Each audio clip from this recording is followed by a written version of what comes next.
Bersyukur kepadamu pada malam ini Tuhan. Kau telah menghimpunkan kami dari berbagai tempat. Di tempat ini kami satu dalam Engkau Tuhan. Nah, darah Yesus sudah membuat kami semua menjadi anak-anak Bapa Sorgawi. Dan di sini kami berhimpun sebagai anakmu Bapa, sebagai tubuh Kristus. Mana kami bersehati semuanya untuk memuliakan namamu, memuji-muji Engkau, dan juga untuk mendengarkan firman-Mu yang selalu mengubahkan kami dan memberikan kami selalu bertumbuh di dalam Engkau. Pada malam yang indah ini Tuhan, hamba-Mu bersyukur kami boleh bersama-sama lagi di sini. Biarlah firman-Mu Kau rapi lagi Tuhan. Roh Kudus-Mu bekerja sehingga kami mengerti bagaimana mengasihi-Mu, lebih mengasihi-Mu, bagaimana kami boleh menyambut maksud-Mu dalam hidup kami.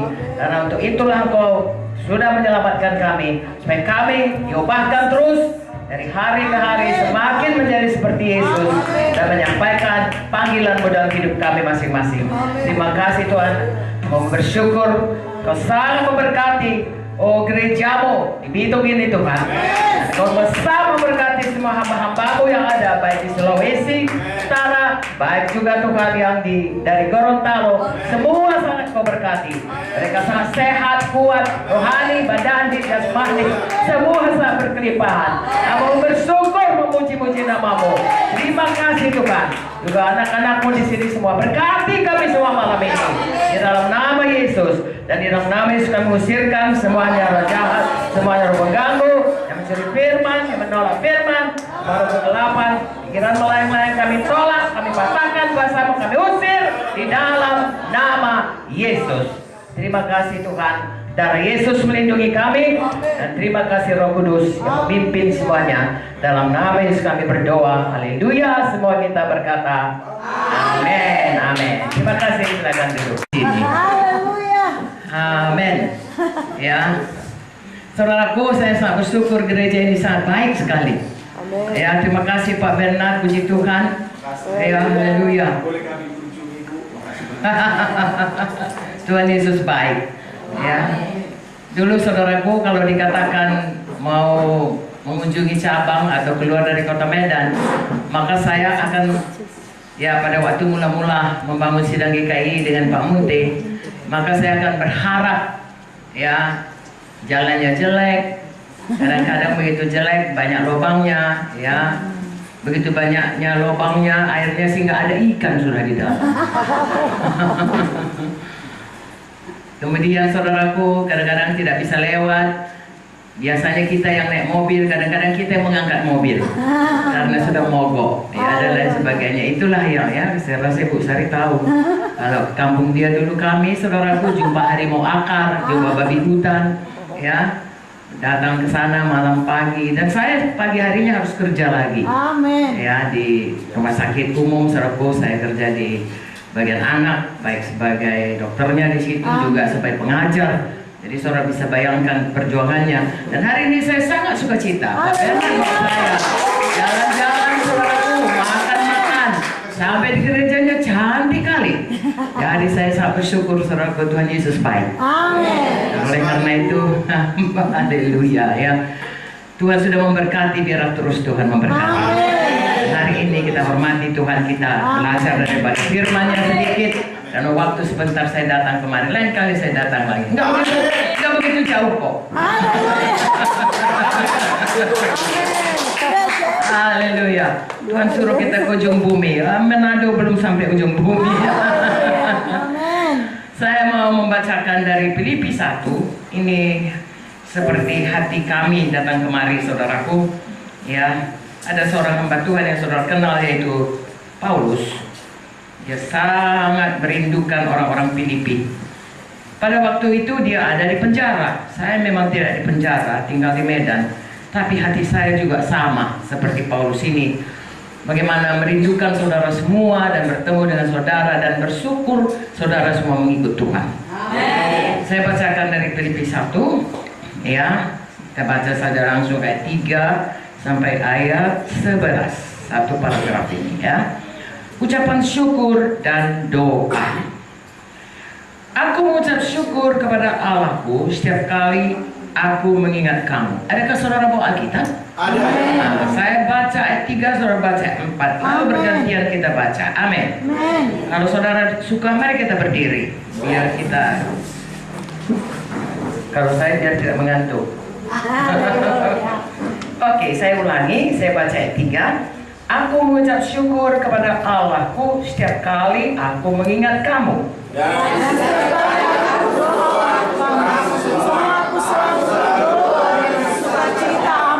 Aku mengucap syukur kepada Allahku karena persekutuanmu dalam berita Injil mulai dari hari pertama sampai sekarang ini.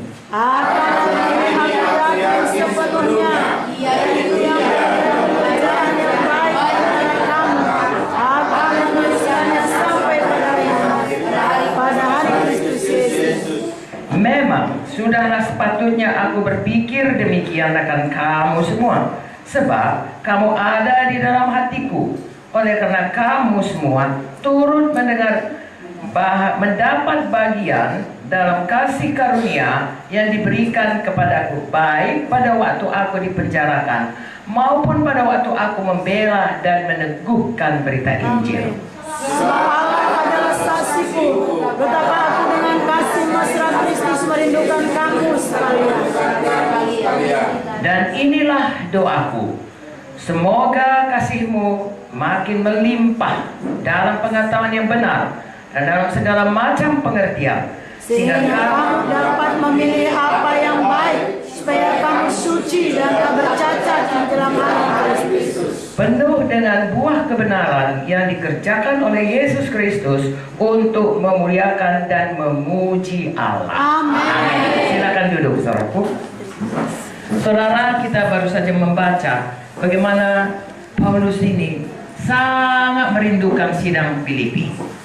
Saya juga seorang kondimen, memang saya tidak dipenjarakan. Ini ditulis oleh Paulus dari penjara. Dia dipenjarakan oleh karena Injil. Saya memang tidak dipenjarakan, saudaraku, di Medan, ya, tapi pernah juga dibom dan ditembak. Jadi sebenarnya semua kita bisa mengalami seperti Paulus ini. Dan walaupun demikian, keadaan Paulus yang tidak berjumpa dengan orang Filipi dan rindu kepada orang Filipi, demikian juga hati kami, hati saya, hati Kak Vicky, hati Kak Joyce, dan hati kami di Medan. Kepada saudara semuanya, saya kira siapa sih yang baru pertama kali jumpa dengan saya? Semua kebanyakan ya, kecuali hamba-hamba Tuhan ini, yang memang tadinya orang sono.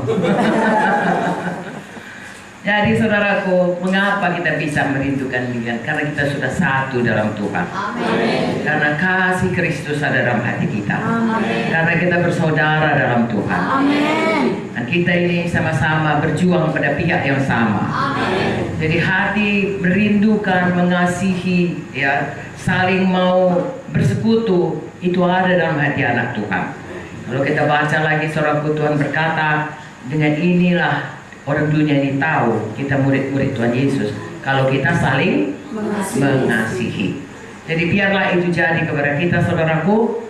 Ya, walaupun kami jauh di Medan, saudara jauh di sini, marilah kita saling mengasihi. Amen. Ya, rindu bertemu untuk saling memberkati. Amen. Hari ini kami ada di sini selama beberapa hari ini, dalam minggu ini kami minta kepada Tuhan supaya kami dapat memberkati saudara. Amen. Dan saudara sebelumnya pun sudah memberkati kami. Amen. Dari mulai kami sampai tadi sudah sangat diberkati.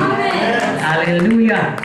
Sangat diberkati. Saya sangat diberkati kemana saja saya pergi, saudaraku, ke gereja-gereja Tuhan. Amen. Karena kasih Kristus yang melimpah. Amin. Ayat 6.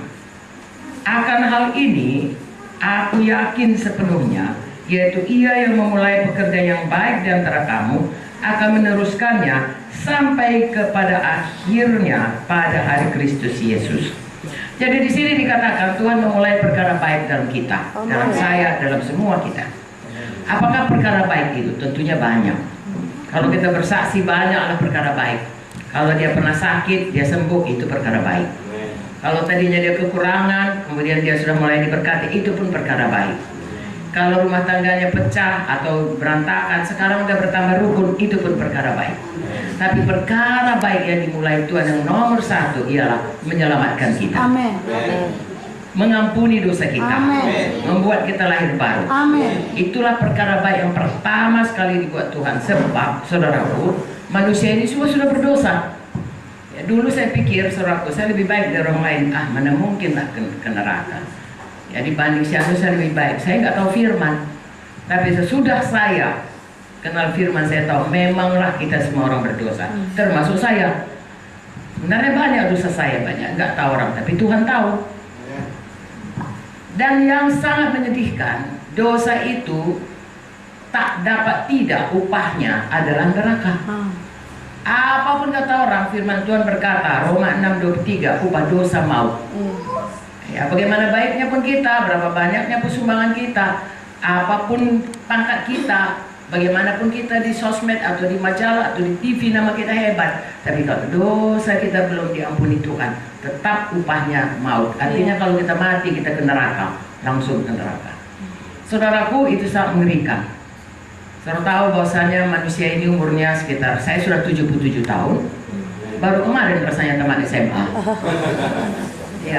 Ya, saya masuk kedokteran umur 17, saudaraku, cepat disekolahkan ibu saya.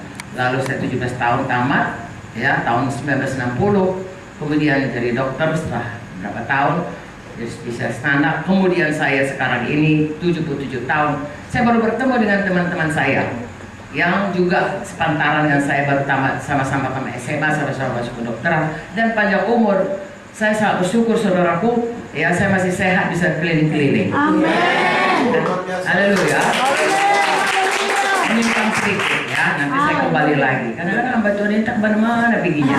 Ya, nanti ingatkan saya. Bahwa saya Tuhan mulai yang baik, Tuhan mau meneruskannya. Ya. Tapi yang saya mau katakan pada saudara, saya mendorong terutama saudara yang muda-muda, ya, serahkan hidup saudara kepada Tuhan. Haleluya. Nah, waktu saya mulai, ya, saya tamat dokter, mulai melayani, semua bilang saya gila. Ya, karena saya sudah dosen senior, bukan cuma mengajar orang yang menjadi dokter, orang menjadi spesialis pun saya ngajar. Ya, jadi waktu saya keluar semua bilang saya gila dan marah, mengatakan masa kan jadi pendeta lebih hebat daripada jadi dosen, jadi dokter, jadi. Saya pikir sepertinya lah, pokoknya aku memang gila Tuhan Yesus. Ya. Lalu kemudian saya, saudaraku, ikut Tuhan sungguh-sungguh seperti saya katakan tadi, saudaraku, masuk kampung, keluar kampung, masuk kota, keluar kota, banyak aniaya, dibom, ditembak, dan lain banyak juga enaknya kayak tadi diajak makan. Lalu saudaraku, sudah 77 tahun umur saya. Kemudian pernah sekali saya ketemu teman saya di bandara. Saya bilang, "Hei Anu," saya katakan, teman saya dari kecil, saudaraku, jadi dia nggak mungkin lupa saya. "Siapa kau?" Dia bilang, "Ih, kau ini, aku si Anu," saya kata. Mereka biasa panggil saya Ra. Saya si Ra. Masa? Iya. Dia gak berani bilang, tapi dia bilang, iya, aku pun mau pergi nih. Udah ya, lain kali jumpa di bandara. Dia mau ke tempatnya, saya mau ke tempatnya. Jadi hanya berpapasan. Tapi dia jumpa dengan orang, dia bilang, aku gak kenal lah sama dia. Dia segar kali. Amin. Lalu mereka kumpul, mereka membuat satu kesimpulan. Kenapa saya masih segar, kenapa saya suka cita, kenapa saya dia nggak kenal? Karena saya melayani Tuhan. Amin.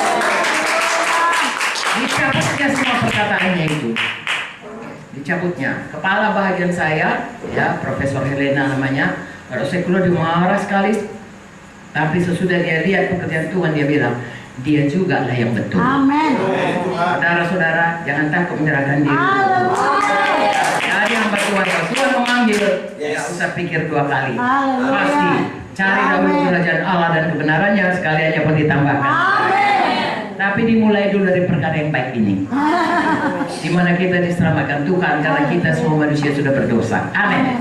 Jadi pada waktu kita, saudaraku, mengenal Yesus sebagai Tuhan dan Juru Selamat dan menerima Dia dalam hati kita dan mengaku Dialah Tuhan dalam hidup kita, disitulah perkara baik yang paling ajaib dalam hidup kita, yaitu kita lahir baru. Haleluya. Efesus 2, suruh baca ayat 8, 9 sampai ayat 10 berkata, bukan karena pemberian kita, bukan karena perbuatan baik kita, kita selamat satu-satunya karena Yesus sudah mati bagi kita. Dan kita percaya. Sebenarnya Yesus mati bagi seluruh dunia ini, tapi hanya yang percaya. Amin. yang mendapat perbuatan baik, yaitu diampuni dosanya, diselamatkan dia, pindah dari neraka jalannya ke jalan ke sorga, pindah dari maut kepada hidup. Itulah perkara yang baik yang paling utama jadi kepada kita. Sebab apa gunanya beroleh seluruh dunia ini kalau jiwa binasa? Tahukah saudara, hidup dunia sebentar aja, seperti saya katakan tadi. 70 tahun saya rasa baru kemarin itu saya tamat. Sekarang sudah 77 tahun, katakanlah 120 tahun bersaya semua anak-anak Tuhan hamba Tuhan berdoa. 120 tahun Bu Muti, 120 tahun, oke lah. Itu sebentarnya itu. Tapi yang paling lama nanti kekekalan. Amin. Di mana kita di kekekalan ditentukan oleh perbuatan perkara yang baik tadi. Kalau kita mengikut Yesus, maka kita ada di sorga. Amin. Kalau tidak punya Yesus, tidak ke sorga, tapi dihukum Tuhan. Hari ini saya percaya, siapa di sini percaya Yesus? Saya. Berarti kita semuanya sudah dapat perkara yang baik dari Tuhan. Haleluya. Tetapi kalau kita baca lagi ayat selanjutnya, saudaraku, walaupun Paulus berkata, "Ku rindu kau terus ada dalam Tuhan." Marilah kita lihat langsung, saudaraku, kepada ayat 9. Dan inilah doaku, semoga kasihmu makin melimpah dalam pengetahuan yang benar, dalam segala macam pengertian, sehingga kamu dapat memilih apa yang baik, supaya kamu suci dan tak bercacat menjelang hari Kristus, penuh buah kebenaran yang dikerjakan oleh Yesus Kristus, memuliakan dan memuji Allah. Dengan singkat saya katakan, saudara, sesudah kita selamat, ada rencana Tuhan bagi kita. Amin. Kalau tidak, mengapa Tuhan, saudaraku, sesudah kita selamat, enggak langsung aja kita dibawanya ke sorga? Toh sorga itu tempat yang baik, lebih baik dari di dunia ini, karena ada rencana Tuhan. Apakah rencana Tuhan itu? Ada rencana Tuhan bagi diri kita, ada rencana Tuhan memakai kita bagi dunia ini. Perhatikan, saudaraku, saya hanya dikasih Kak Joyce 15 menit. Bukan, saya bilang sama dia 15 menit aku siap, lalu aku sambung ya Joyce. Jadi saya ngomong kalau cepat. Kalau terlalu cepat bilang protes ya, Bu, cepat kali gitu. Ya, tidak. Tidak, Bu. Oke. Jadi ada rencana Tuhan dalam hidup kita. Amin. Seorang pendeta, dia naik taksi. Kemudian di jalan dia cerita, bersaksi dia. Enak kali kalau ikut Tuhan Yesus, dapat sorga kita. Nggak ada yang susah, air mata dia. Semua yang baik-baik mana sorga. Lalu kemudian datang kata tukang taksi, "Pak, Bapak dari tadi cerita surga indah. Kenapa Bapak gak bunuh diri aja biar mati?" Baru Bapak ini mau jawab, karena apa lama aku bilang ya, udah sampai ke tujuan. Diturunkan si tukang taksi lagi, tapi berpikir dia, gimana lah aku nerangkannya ini? Bahwasanya sesudah mati, sesudah kita lahir baru, sudah kita selamat, sudah terima Yesus, Tuhan memberikan kita tinggal di bumi bahkan umur panjang. Amin. Karena ada rencana Tuhan bagi kita. Maka saudara, pada waktu Tuhan menciptakan dunia ini, manusia diciptakan segambar dengan Tuhan. Amin. Dalam buku Kejadian dikatakan kita diciptakan segambar dengan Tuhan, dan kita diciptakan berkuasa. Amin. Memerintah di bumi ini. Yes. Lalu berdosalah manusia, dimulai dari Adam. Roma 5 ayat 17 berkata, gara-gara Adam, semua manusia sudah di bawah perhambaan dosa. Amin. Tapi karena Yesus datang, kita dibebaskan dari perhambaan dosa. Kita menjadi anak-anak Yesus, hamba Yesus, hamba kebenaran, dan hidup berkuasa. Jadi itu harus dinyatakan dalam hidup kita. Amin. Kita itu harus berubah hari lepas hari, karena sebelum kita selamat, sebelum kita lahir baru, banyak dosa. Gaya hidup kita itu gaya hidup berdosa, gaya hidup seperti orang dunia. Makanya saudaraku, kalau kita sesudah selamat tidak bertumbuh, tidak berubah hari lepas hari menjadi seperti Yesus, kita akan menjadi sama kayak orang dunia walaupun sudah selamat. Di dunia ini ada 3 macam orang. Mula-mula 2 macam, yaitu orang yang selamat dan orang yang tidak selamat. Lalu orang yang selamat ini 2 macam. Orang yang tetap hidupnya seperti hidup sebelum dia selamat, dan orang yang berubah hidupnya. Semakin hari, Roma 8 ayat 29 berkata, semakin menjadi seperti Yesus. Mau dipulihkan Tuhan. Pada waktu diciptakan manusia itu segambar dengan dia, lalu dosa menyebabkan mereka rusak gambaran itu, Tuhan mau pulihkan kita kembali, sehingga kita mempunyai sifat seperti Tuhan Yesus. Makanya dikatakan saya dan saudara sesudah selamat mesti berubah tiap hari sayang. Semua kita harus berubah. Ya, kalau tidak orang tidak akan mengenal kita anak Tuhan. Dan Tuhan sendiri pun seperti dikatakan tadi tidak dipermuliakan. Dan rencana Tuhan dalam hidup kita tidak digenapi. Rencana Tuhan begitu kita selamat kita berubah. Itu sebabnya kita dibaptis. Amin. Pada waktu kita dibaptis kita tanamkan semua manusia lama yang suka kepada dosa, yang hidup menurut cara dunia, yang berpikir, saudaraku, kalau buku Efesus berkata taat kepada setan. Coba saudara pikir, ya, saya mengalaminya. Kalau tahun baru, dulu sebelum selamat, kita itu berjanji, aku tahun ini, aku nggak mau lagi bohong. Seminggu, minggu kedua udah bohong lagi. Orang berjudi pun gitu. Waduh, bisa-bisa nih di rumah tangga kacau. Aku nggak mau lagi berjudi, nggak mau lagi minuman keras. 2 minggu, habis 2 minggu balik lagi. Tidak ada kuasa, masih hamba dosa. Tapi dalam Yesus Tuhan memberikan kita kuasa. Nanti Kak Vicky cerita kuasa itu. Amin. Kuasa kita sanggup menang. Bahkan lebih dari orang yang menang. Untuk kemuliaan Tuhan. Amin. Haleluya. Jadi saya dan saudara semua harus bertumbuh. Amin. Sudah selamat, nanti kami pulang ke Medan, saudara tetaplah bertumbuh. Amin. Haleluya. Saya bersuka cita tentu gereja ini bertumbuh dari sederhana menjadi begini baik. Amin. Bagus sekali. Itu gambaran kita juga. Kita inilah sebenarnya gereja rumah Tuhan. Amin. Kita pun harus bertumbuh. Amin. Ini ada pohon-pohon ini semuanya ya. Itu pasti tahun muka kalau saya datang bertambah besar. Amin. Tapi yang ini nggak bertambah besar. Haleluya. Kenapa ini nggak tambah besar? Karena dia mati. Ini mati. Iya. Yang di luar itu hidup. Hidup. Iya. Kita ini hidup. Amin. Harus bertumbuh. Ya, di sini dikatakan tadi bagaimana supaya kita bertumbuh dalam pengenalan. Ya, inilah saya baca lagi 9 doaku, semoga kasihmu semakin melimpah dalam pengetahuan yang benar, dalam segala macam pengertian, sehingga kamu dapat memilih apa yang baik, supaya kamu suci dan tak bercacat menjelang hari Kristus, penuh dengan buah kebenaran dikerjakan oleh Yesus Kristus untuk memuliakan dan memuji Allah. Saya bacakan Roma 12 ayat 2. Ini lebih nanti saudara lebih ingat kalau saudara baca, ya kita baca Roma 12 ayat 1 dan 2, ya.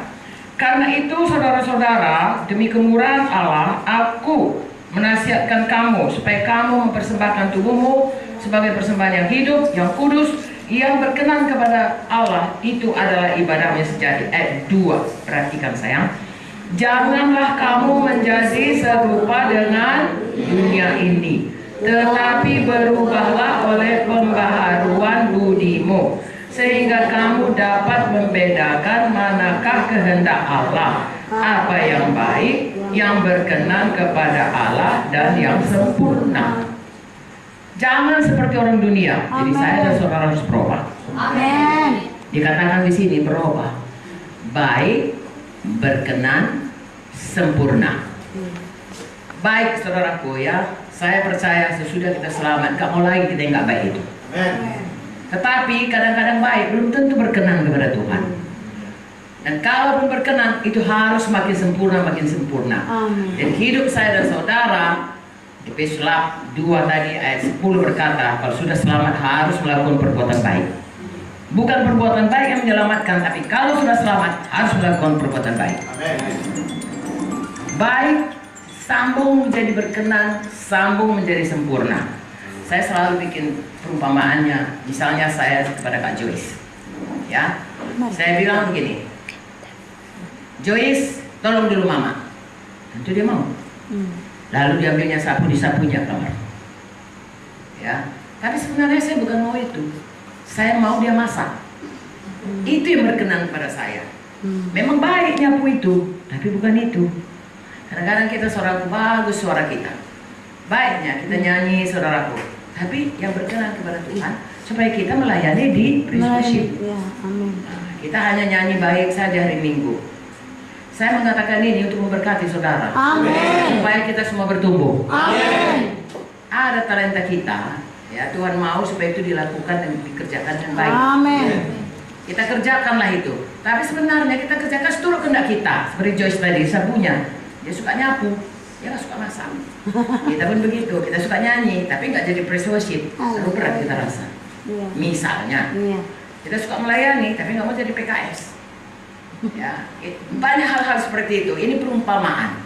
Dia buat perumpamaan yang ekstrim. Lalu kemudian dia bilang, inilah Jo, saya sebenarnya kan suka kamu itu jangan nyapu, masak. Oh ya, Ma, oh iyalah. Dia berpindah dari yang baik menjadi yang berkenan. Masalah dia. Tapi masa asal siap masak, kata mama nggak suka aja aku masak. Ya sudah, masalah dia. Singsang ini mah. Baik, saya suka masak, tapi satu tidak sempurna. Kerjakan dengan segenap hati. Amin. Seberapa kita sanggup. Misalnya kalau nasi goreng sudah enak lah itu. Tapi besok bisa lebih enak lagi. Amin. Lusa lebih enak lagi. Amin. Bukan tambah Ajinomoto aja, yang lain-lainnya. Ya.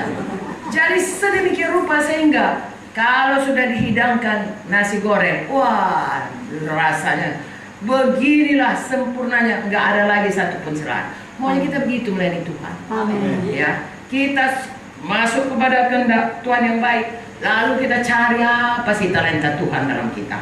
Dan sesudah ada kerjaan dengan segala hati. Lalu kita lihat hari lepas hari, ini main keyboard, ini Pak Bernard nggak langsung gitu pintarnya. Mula-mula do re mi fa sol dulu ya Pak. Belum tahu. Aduh, belum tahu. Nah, tapi kemudian hatinya baik, dia kerjakan yang baik. Ya. Kemudian dia kerjakan yang baik, makin hari makin baik, makin hari makin baik. Mungkin mula-mula dia hanya nyanyi yang biasa, tapi dia tahu dia harus membuat lagu-lagu yang membuat masuk dalam suasana penyembahan. Makin hari, begitulah kita sampai Tuhan Yesus datang. Amin. Sebenarnya sampai kapanpun kita nggak akan pernah sempurna. Yes. Tetapi Tuhan lihat hati kita. Amin. Bagaimana hati kita sangat mengasihi Tuhan, sangat bersungguh-sungguh. 2 Tawarin 16 ayat 9 berkata, mata Tuhan Bertuju. iya mencari di seluruh dunia. Amin. Orang yang bersungguh-sungguh hati terhadap Dia. Untuk apa? Mencurahkan kuasanya. Haleluya. Dan kalau kita memang menjadi pelaku firman, Tuhan bilang mengasihi Tuhan dengan segenap hati, segenap jiwa, kita orang paling berbahagia. Amin. Kalau soal berkat saudaraku, sekalian akan ditambahkan kepada. Amin. Bahkan firman Tuhan dalam Ulangan 28 berkata, berkat itu akan mengejar engkau. Yes. Bukan kita ngejar berkat, kita dikejar berkat. Percayakah saudara itu? Amin. Nah, jadi saya percaya mulai hari ini kita semua bersehati. Amin. Kita sudah selamat, dapat hari yang baik, dan Tuhan berkata Dia akan meneruskannya hari lepas hari. Saya dan saudara hari lepas hari mari bertumbuh di dalam Tuhan. Puji Tuhan, ada Bapak Gembala, ada Ibu Gembala, ada pemimpin-pemimpin yang lain. Dengarkan apa pengajarannya. Dia sudah dipanggil Tuhan jadi pemimpin kita. Mari kita patuhi. Amin saudaraku. Amin. Patuh kepada Tuhan dinyatakan patuh kepada pemimpin. Amin. Kita akan mengasihi Tuhan. Lihat, mengasihi dulu yang dilihat dengan mata. Kalau kita bisa mengasihi lihat mata, baru Tuhan bilang kau bisa mengasihi yang tidak dilihat. Amin. Sayang sama pemimpin, patuh pemimpin. Kita kenakan sayang kepada Tuhan, Ya, patuh kepada Tuhan. amin. Dan Tuhan akan memberkati, menyampaikan rencananya, menjadikan kita orang yang berhasil, orang yang memuliakan Tuhan, orang yang bahagia, orang yang sampai pada rencana Tuhan. Amin. Percayakah saudara? Amin. Oke, angkat tangan saudara. Haleluya. Katakan Tuhan Yesus, saya percaya. Tuhan sudah mulai perkara yang baik di dalam hidup saya, dalam menyelamatkan saya, menjadikan saya anak-anak Bapa di sorga. Sekarang Tuhan, saya akan maju hari lepas hari. Saya akan setia mengikut Engkau di dalam rumah Tuhan, beribadah dan melayani, sehingga hidup saya berubah menjadi baik, berkenan, sempurna, seperti Yesus hari lepas hari. Tolong saya Tuhan, berkati saya Tuhan, pimpin saya Tuhan. Roh Kudus menolong saya selalu, mampukan saya. Saya percaya rencana Tuhan digenapi dalam hidup saya. Dalam nama Yesus, saya berdoa. Amin. Beri kemuliaan kepada Tuhan. Saya percaya saudaraku, saudara tidak pernah tetap sama, tetap bertumbuh. Sekarang saya minta Kak Joyce.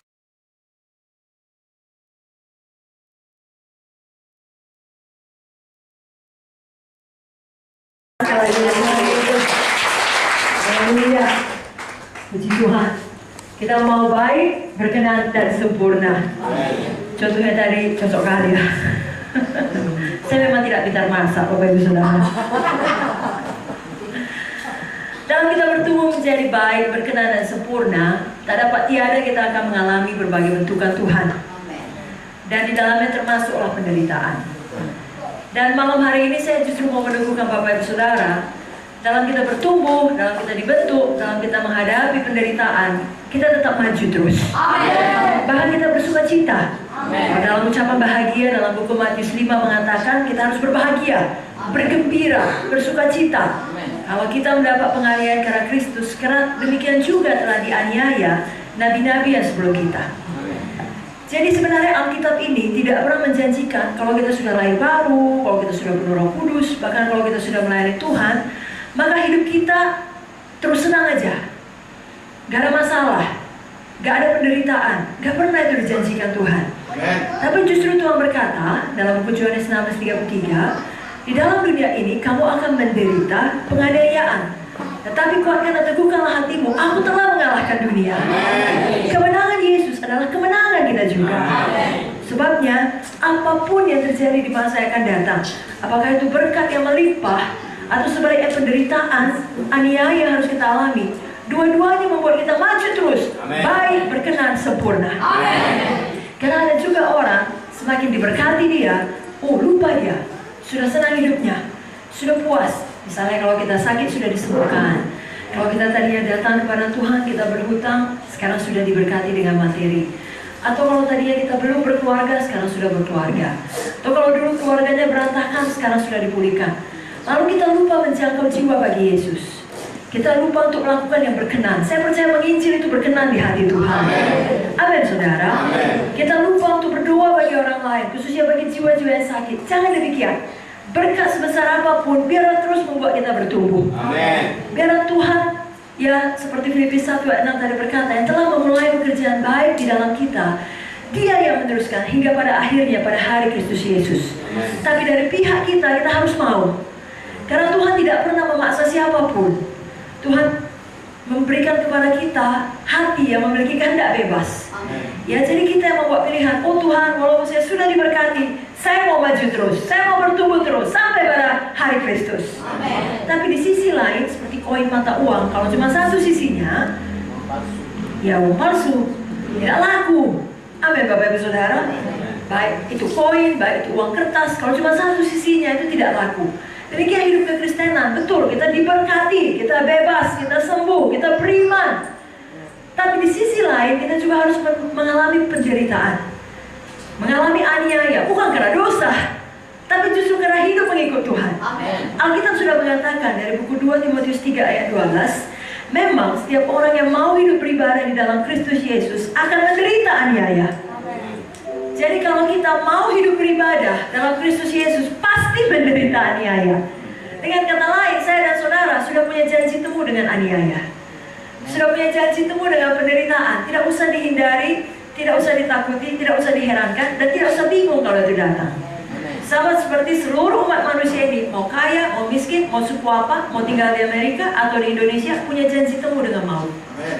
Tidak ada yang bisa menghindarinya. Daripada satu orang pasti mati. 10 dari 10 orang pun pasti mati. Tidak ada yang tidak mati, kecuali Yesus datang cepat dan menjemput kita kedua kali. Sama halnya dengan penderitaan. Saya dan saudara pasti mengalami penderitaan. Tapi kadang-kala itu kurang banyak diberitakan dalam firman di gereja, karena hal itu menakutkan orang.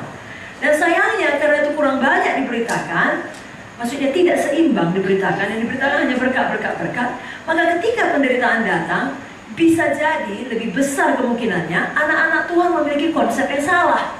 Sehingga kalau itu terjadi, mereka marah kepada Tuhan.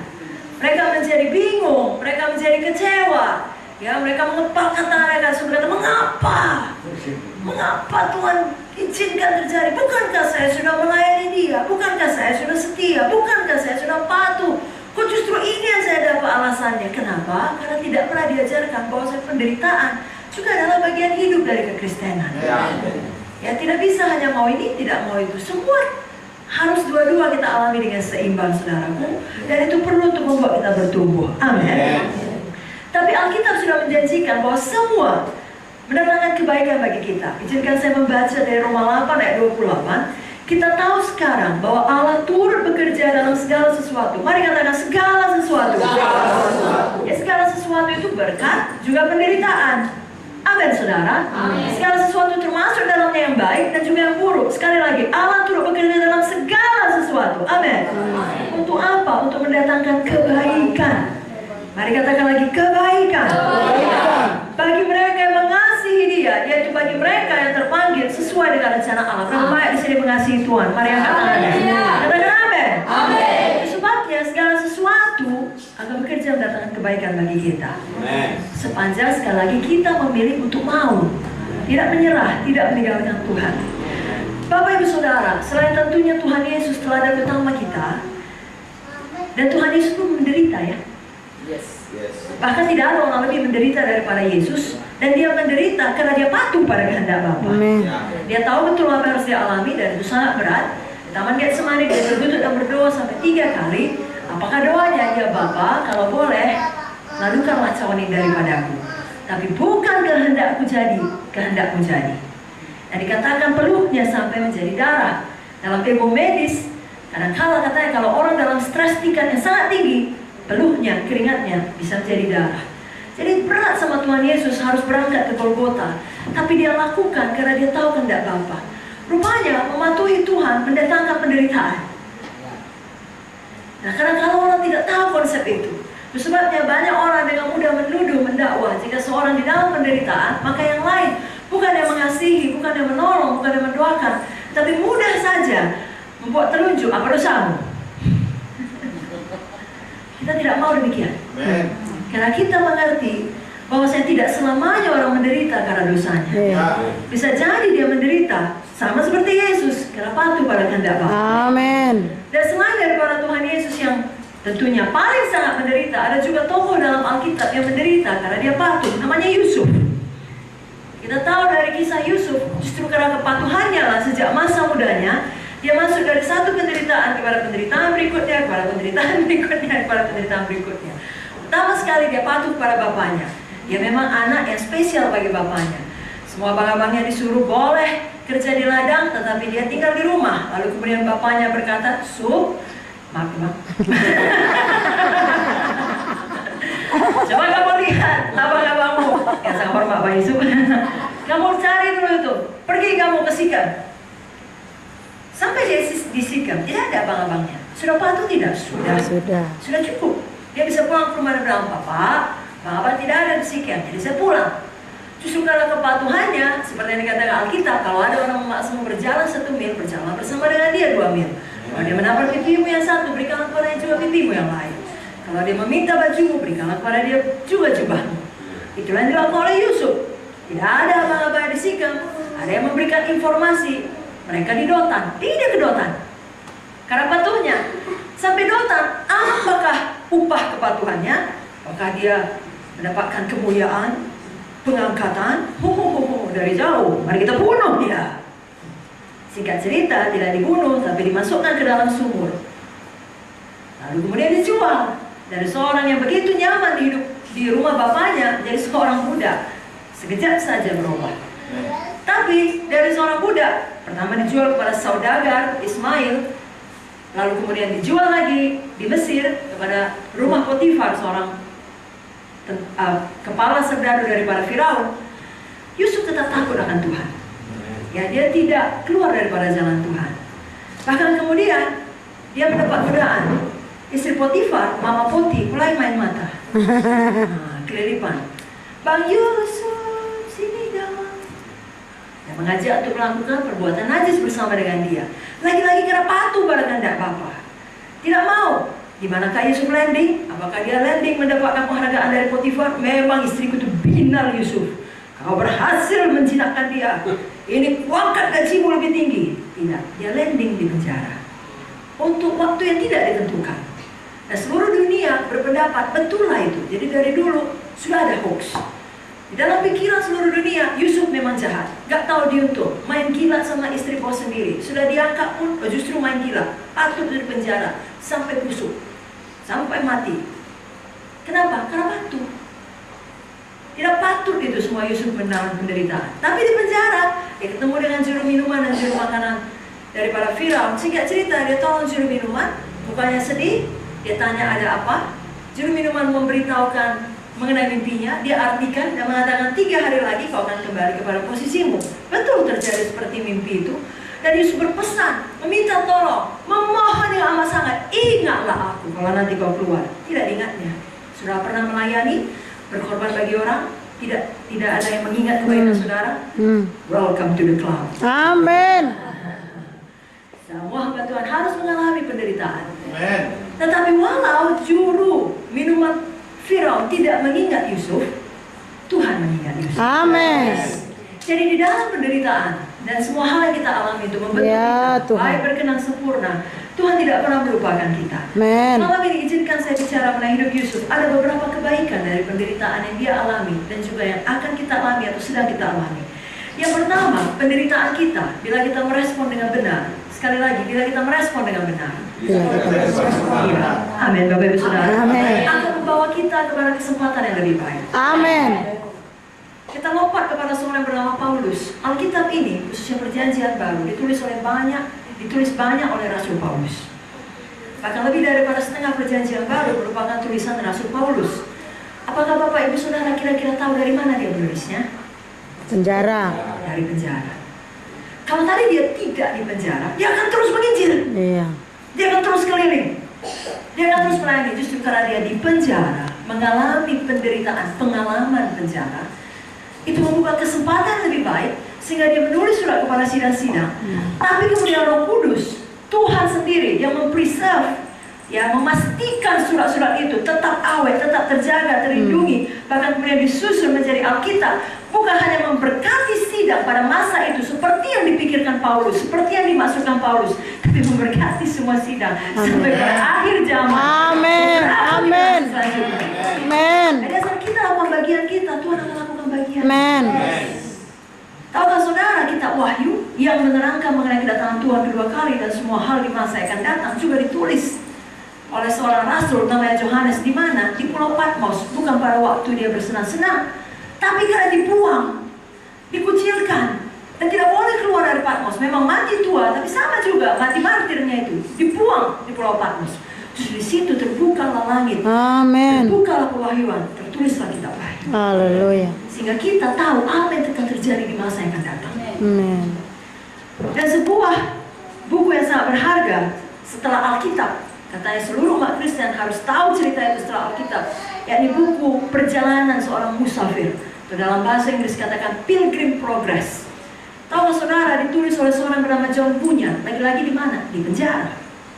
Jadi penderitaan kita dapat membuka kesempatan lebih baik. Kalau kita ikut di dalamnya. Pada waktu itu terjadi mungkin kita tidak mengerti. Setelah selesai itu, kita mengerti. Makanya waktu itu terjadi, kita percaya kepada Tuhan. Amin. Kalau Yusuf tidak masuk penjara, dia tidak akan ketemu dengan juru minuman Potifar. Itulah jembatan penghubung kepada penguasa yang mengangkat Yusuf untuk menjadi wakilnya. Amin. Maaf, bukan Potifar, Firaun. Firaun. Juru minuman Firaun.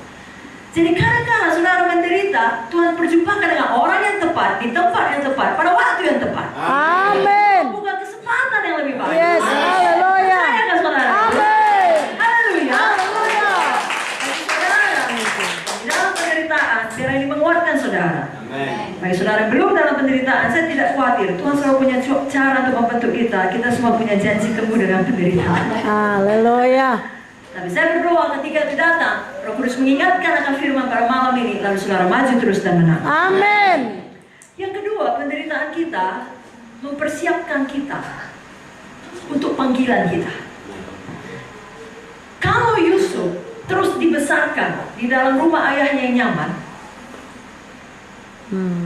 sedangkan Tuhan sejak muda telah menaruhkan mimpi di dalam hatinya, itulah panggilan Tuhan, bahwa dia harus menjadi penguasa. Dia tidak akan punya karakter yang cukup tangguh Yeah. Cukup kuat untuk menjadi Yes. penguasa. Amin. Karena kalau kelak dia menjadi penguasa, bahkan pada waktu dunia dilanda kelaparan, bukan hanya Mesir, seluruh dunia dilanda kelaparan, akan tentunya banyak masalah yang timbul. Dia tidak mampu menjawab itu semua, karena dia selalu hidup nyaman. Dia tidak tahu masalah.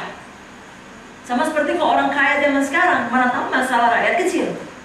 Kecuali dia keluar daripada zona nyaman dan hidup sebagai salah satu rakyat. Lalu dia mengerti apa yang harus dihadapi, tapi dengan apa yang sudah dipersiapkan sebelumnya kepada dia, dia tahu menjawab masalah tersebut. Itulah terjadi dalam hidup Yusuf. Saudaraku, sejak muda dia mendapatkan mimpi itu. Saudara mungkin sejak awal saudara selamat, Tuhan telah mulai pekerjaan baik. Filipi 1 ayat 6. Saudara tahu betul Tuhan punya panggilan besar dalam hidup saudara. Lalu kemudian mengalami banyak penderitaan, jangan bilang salahnya itu. Gak betulnya itu. Kalau memang Tuhan memilih aku, kenapa ini semua terjadi? Justru karena Tuhan mau mempersiapkan karakter kita.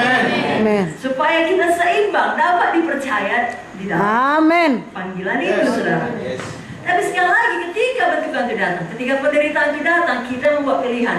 Kalau orang Barat berkata, better or bitter.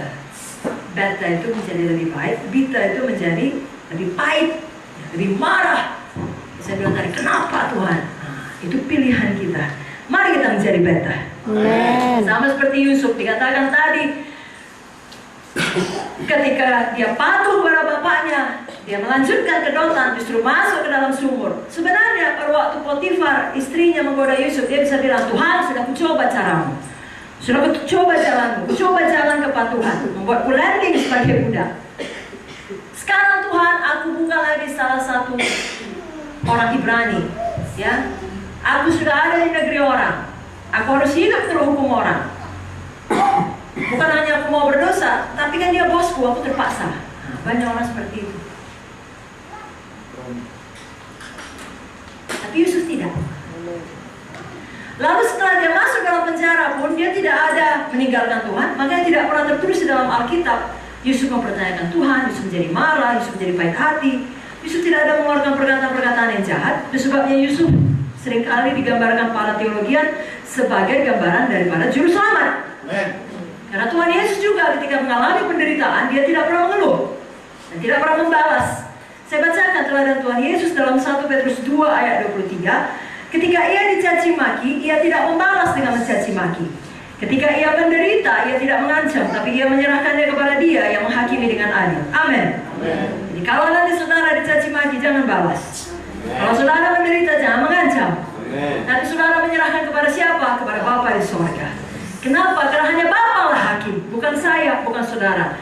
Bapa tugasnya kelak akan menghakimi seluruh dunia. Kita tugas kita mengasihi.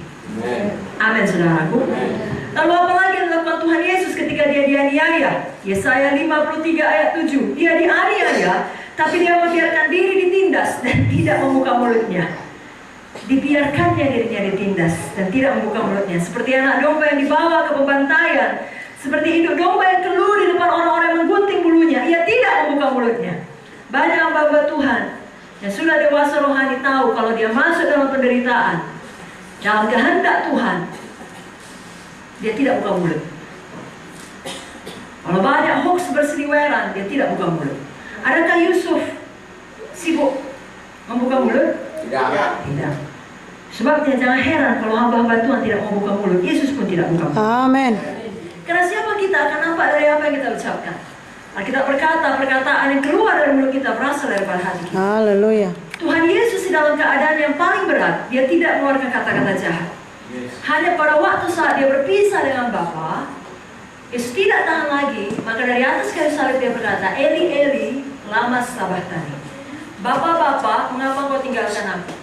Karena saudara, bisa jadi saudara sangat menderita, saudara tidak berkata apa-apa, tapi ada satu momen di mana kemudian akhirnya saudara mengeluarkan perkataan, dan saudara berpikir orang akan mengerti penderitaan itu. Tidak ada yang mengerti.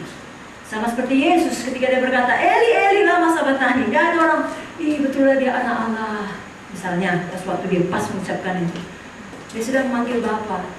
Saudara tahu orang lagi salah mengerti. Apa kata orang? Dia memanggil Elia. Yuk kita lihat, yuk. Apa nanti Elia datang menyelamatkan dia? Jadi anak-anak Tuhan, kalau disalah mengerti, maju tulisan. Haleluya.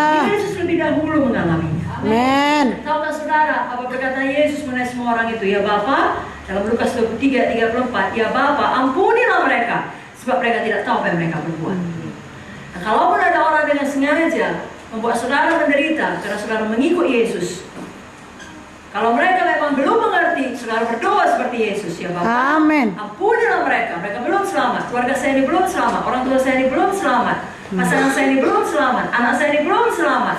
Mereka tidak tahu apa yang mereka berbuat.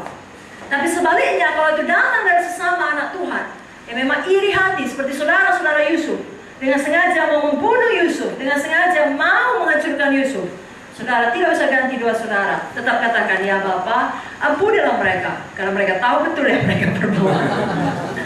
Tapi intinya, ampunilah mereka. Amin. Katakan amin. Amin. Sekali lagi, kenapa? Karena itu membentuk kita menjadi dewasa rohani, lebih dewasa rohani, dalam arti kata lebih seperti Yesus. Amin. Wah roh dihasilkan di dalam kita. Saudaraku, biasanya saudara tidak bertambah di dalam wah roh, tidak bertumbuh dalam wah roh ketika saudara diberkati. Kalau kita mau jujur ya, biasanya pada umumnya saudara akan bertumbuh di dalam wah roh ketika saudara mengalami dapur api kesengsaraan. Ya, amin. Berkata disitulah kita dimurnikan. Sama seperti emas, kalau dia tidak 24 karat, dia dilebur dalam api. Maka kalau dia 16 karat, maka sisanya yang lain, semua sanga, semua kotoran, semua yang bukan emas akan naik ke atas. Impurities ya, itu akan naik ke atas, akan ketahuan. Di mana? Di dalam dapur api kesengsaraan. Lalu kalau kita mau, kita izinkan Roh Kudus membuang itu, lalu dihasilkan buah roh dalam kita. Lalu mempersiapkan kita untuk panggilan kita yang besar tersebut. Amen. Ya, atau dalam perjanjian lama, mimpi Yusuf yang besar tersebut. Dituliskan dalam Mazmur 105 ayat 17, diutusnya seorang mendahului mereka, Yusuf yang dijual menjadi budak. Ayat 18 Mazmur 105, mereka mengimpit kakinya dengan belenggu, lehernya masuk ke dalam besi. Tapi dalam salah satu terjemahan bahasa Inggris dikatakan, his soul came into iron, iron entered his soul. Besi masuk ke dalam jiwanya, jiwanya menjadi teguh seperti besi. Jadi bukan leher, jiwanya menjadi teguh seperti besi. Bukan besi, bukan jiwanya saja masuk ke dalam besi, besi masuk dalam jiwanya. Dalam arti kata, jiwanya menjadi teguh seperti besi. Tidak ada yang dapat menghentikan dia, tidak ada yang menggoyahkan dia. Unstoppable. Ya, tidak bisa dihentikan. Amin. Dia percaya pada Tuhan, dia maju terus. Yes, haleluya. Dimanakah Yusuf mendapatkan semua pengalaman yang mendewasakan dia, sehingga dia kemudian layak sepadan dengan panggilan atau mimpinya yang besar. Amen. Di dalam rumah ayahnya tidak, di dalam pengalaman penjara. Amen. Saya dan saudara pun kerap kali akan mendapatkan pengalaman-pengalaman tersebut untuk mendewasakan kita, mempersiapkan kita pada panggilan kita. Amin. Jadi biarlah kita mau penderitaan itu membentuk kita. Amen. Ya, bapak saya kekasih, kakak-kakak saya kekasih. Saya percaya, katakanlah 10 tahun atau 20 tahun yang lalu sebelum diutus ke tempat kita masing-masing, kita tidak selembut ini. Haleluya. Kita tidak serendah hati ini. Haleluya. Ya. Kita mungkin punya banyak tuduhan atau tuntutan kepada Ibu Munte. Ya seharusnya Ibu Munte begitu, atau kalau Bapak Munte masih hidup, Bapak Munte seharusnya begini, begitu. Tapi setelah kita 10 tahun kemudian, atau katakanlah puluhan tahun, 20 tahun, 2 dekade demikian, kita sendiri mulai mengalami apa yang mereka alami. Amin. Lalu kita jadi lebih mengerti hati. Amin.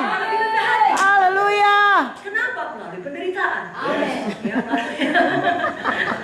jadi puji Tuhan untuk penderitaan yang mendewasakan kita. Haleluya. Seperti Yusuf pada waktu Tuhan diangkat Tuhan tinggi, saya percaya semua bapak, ibu, bapak, kakak diangkat Tuhan tinggi. Haleluya. Yang ketiga, masih mau yang ketiga? Amin. Sedikit lagi. Penderitaan kita akan justru menjadi kesempatan membuktikan integritas kita. Amin. Kalau Yusuf ya tidak pernah mendapatkan penderitaan, bagaimana dia? Terima kasih. Thank you. Bagaimana dia digoda oleh istri Potifar, lalu kemudian dia menolaknya? Orang-orang tidak akan pernah tahu bahwasanya Yusuf orang yang kudus. Betul? Kalau Yusuf tidak pernah dijual dan menjadi budak dan tetap bertahan mengikut Tuhan, orang-orang tidak akan pernah mengenal Yusuf sebagai seorang yang tangguh. Ya. Dia akan dikenal sebagai anak manja, pemimpi, bermulut besar. Justru penderitaan itu membuktikan siapa dia sebenarnya. Amin. Sama seperti spons, banyak orang salah mengerti mengenai saudara sampai saudara melalui dapur api penderitaan. Lalu orang tahu, oh sebenarnya dia begini. Jadi itu jadi kesempatan bagi dunia untuk melihat Yesus di dalam saudara. Amin. Ya kalau spons, katakanlah spons itu warna kuning ya, untuk mandi biasanya banyak spons-spons berwarna-warni. Kita beli yang warna kuning, lalu kita masukkan air putih, kita biarkan dia menyerap aqua tersebut, kita diamkan sesaat. Tapi satu spons lagi, yang kuning juga, kita buat menyerap air Coca-Cola. Tapi kita diamkan sesaat. Sekilas nampaknya dua-dua sama. Sama-sama ke gereja, sama-sama beribadah, sama-sama melayani. Tapi kapan tekanan datang? Tekan kuat-kuat spons tadi. Kalau memang isinya air putih, akan keluar air putih. Amin. Tak akan keluar teh, tak akan keluar kopi. Sebaliknya kalau tadi isinya Coca-Cola, saudara buat bagaimanapun tak bisa keluar air putih. Itu sebabnya mulai dari sekarang isi hati kita dengan firman. Amin. Tekanan datang, penderitaan datang, itu hanya menjadi kesempatan untuk menunjukkan kita orang-orang yang mengasihi Tuhan. Amin. Haleluya. Orang berkata, aku ini sebenarnya orang yang sabar. Tapi karena ditekan seperti itu, maka aku marah. Makanya aku ngamuk. Kalau aku nggak digituin, tanya pernah aku ngamuk. Tanya pernah ada cara keluar kotor atau keluar jahat. Orang baiknya aku. Itu tidak betul. Memangnya dia pemarah. Haleluya. Ada kekotoran. Lalu Haleluya. ketika ada kesempatan mengeluarkannya, ditekan dia keluar yang kotor. Haleluya, betul.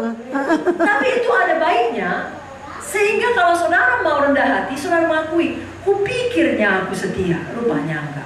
Kupikirnya aku jujur, penipu juga. Misalnya begini saudaraku ya, pulang kita dari ibadah, tiba-tiba ada uang 400.000 di situ. Nah, apakah yang kita lakukan? Apakah kita langsung nyanyi, ku nyanyi haleluya? Tuhan memimpin langkah orang benar. Dari kebetulan di dalam hidup ini betul-betul berkat tercurah. Atau sebaliknya, itu kita berikan kepada Bapak Pendeta Bernard dan berkata, Pak, ini ada yang tinggal uangnya. Bapak umumkan, nah, siapa yang kehilangan? Amen. Jadi baik itu godaan, baik itu penderitaan, apapun caranya, jenisnya, itu justru membuktikan siapa kita sebenarnya. Amin. Dunia akan melihat siapa kita di dalam. Dan sekali lagi kalau ternyata yang keluar tidak baik, mari kita rendah hati dan mari kita bertobat. Haleluya. Amin saudaraku. Haleluya. Yang mau rendah hati dan bertobat, katakan amin. Amin. Biar penderitaan kita membuktikan karakter kita yang baik. Amin. Itu sebabnya jangan sibuk kali membangun reputasi. Karena kalau hanya membangun reputasi, tidak selamanya itu betul. Banyak orang bangun reputasi supaya dilihat orang baik saja. Kalau karakter baik, reputasi biasanya Ya, baik. benar. Amin. Tapi kalau reputasi baik, tidak belum tentu Karakter. Amin. Tapi kadang-kala bagi orang yang panggilannya khusus bisa jadi reputasinya buruk, seperti Yusuf ketika dalam bentukan dalam penjara, tapi karakternya baik. Amin. Seluruh dunia salah mengerti. Jadi yang paling perlu apa kata Tuhan? Ya, amin. Reputasi itu apa kata orang? Tapi karakter apa kata Tuhan? Amin. Jadi itulah yang kita kejar. Jadi karakter atau kejujuran, ketulusan, ya, atau dikatakan integritas kita, Iya. komitmen kita. Biarlah situasi boleh berubah, integritas kita tidak berubah. Amin. Komitmen kita kepada Tuhan tidak berubah. Amin. Dengan kata lain, di saat susah, di saat sedih, ya, kalau anak-anak saya di Medan bilang sebelum menikah atau sesudah menikah, sebelum bekerja atau sudah bekerja, tetap Yesus nomor satu. Ada amin? Amin. Sebabnya, sekali lagi kalau Roh Kudus menegur kita, ada hal-hal yang dimana kita harus bertobat. Mari segera kita bertobat. Karena tak dapat tiada, sama seperti kita punya janji temu dengan penderitaan. Suatu saat semua yang tidak baik di dalam ini tak dapat tiada. Suatu hari akan ketahuan. Haleluya. Akan keluar juga. Betapa baiknya pun kita pura-pura. Saudara bilang, enggak, saya rapi menutupinya, enggak ada yang tahu. Saudaraku, kalau pun enggak ketahuan di dunia ini, sampai di nisan kita, di batu nisan kita pun ditulis orang paling baik sedunia. Tapi kalau pasti akan ketahuan. Dan kalau ketahuan nanti di kekekalan itu sangat memalukan. Ya, nanti dipikir orang kita lah paling hebat di dunia, rupanya enggak. Bagus di dunia dipikir orang kita nggak ada apa-apa. Di sorga Tuhan bukakan kebenarannya. Amin. Ya, karena Tuhan sudah berjanji, aku akan memunculkan kebenaranmu seperti terang dan hakmu seperti siang. Yes. Tapi Tuhan memang tidak pernah mengatakan di dunia ini saja pasti. Bisa jadi di dunia akan datang. Tapi Tahukah saudara, seperti kata Ibu Munte tadi, dunia akan datang, itulah yang sebenarnya. Karena 120 tahun di dunia ini adalah seperti setitik saja di panjangnya garis kekekalan. Haleluya. Itulah yang harus kita kejar. Amin. Amin, saudaraku. Amin. Yang keempat, penderitaan yang kita alami justru membuat kita semakin menyadari Tuhan tidak pernah meninggalkan kita. Amin. Tahukah saudara, kerap kali kalau kita jujur, pada waktu penderitaan lah kita menyadari Tuhan itu sangat dekat. Amin. Pada waktu kita sibuk, kita apa-apa, kita kadang-kadang bisa ya rutinitas saja, terutama kalau udah hamba Tuhan melayani. Ini pada waktu kita harus berhenti melayani, mungkin karena sakit, mungkin harus menghadapi operasi atau apa saja. Justru di ruang operasi, di kamar rumah sakit, di mana tidak ada orang bisa saudara jumpai, handphone pun dilarang, tidak bisa lihat-lihat lagi. Nah, saudara mendekat pada Tuhan, dan saudara lihat Tuhan baik, Tuhan setia, Tuhan Amin. Saudara sadari Tuhan tidak pernah meninggalkan saudara. Amin. Amin, saudara. Amin. Tahukah saudara, dalam Kejadian 39 ayat 20-21 saya bacakan mengenai Yusuf. Lalu Yusuf ditangkap oleh tuannya dan dimasukkan ke dalam penjara, tempat tahanan-tahanan raja dikurung. Demikianlah Yusuf dipenjarakan di sana. Tapi Tuhan menyertai Yusuf. Amin. Katakan, Tuhan menyertai Yusuf. Tuhan menyertai Yusuf. Dan melimpahkan kasih setianya kepadanya dan membuat Yusuf kesayangan bagi kepala penjara itu. Luar biasa, bukan? Tuhan menyertai Yusuf. Berarti Tuhan ikut masuk penjara. Kalau dalam kisah Sadrak, Mesak, Abednego, Kak Vicky selalu mau barang hal itu. Tuhan ikut masuk ke dalam dapur api. Ya. Tuhan ikut ada di sana, bahkan nampak oleh raja. Amin. Betul? Betul. Itu sebabnya jangan takut akan penderitaan. Haleluya. Jangan takut akan sengsara. Haleluya. Jangan takut akan bentukan Tuhan. Amin. Kenapa? Karena jaminan kita Tuhan tidak pernah meninggalkan kita. Amin. Amin. Ibrani 13 ayat 5 jelas dikatakan, aku sekali-kali tidak akan membiarkan engkau. Yes. Dan aku sekali-kali tidak akan meninggalkan engkau. Amin. Sebab itu dengan yakin kita dapat berkata, Tuhan adalah penolongku. Aku tidak akan takut. Apakah yang dapat dilakukan manusia dalam aku? Hanya satu yang bisa memisahkan kita dengan Tuhan. Bukan situasi yang berat. Hanya satu saja yang bisa. Dosa kita. Sebabnya kalau penderitaan datang, pastikan itu bukan karena dosa. Sepanjang hati nurani saudara tidak menuduh saudara, walaupun kita belum sempurna.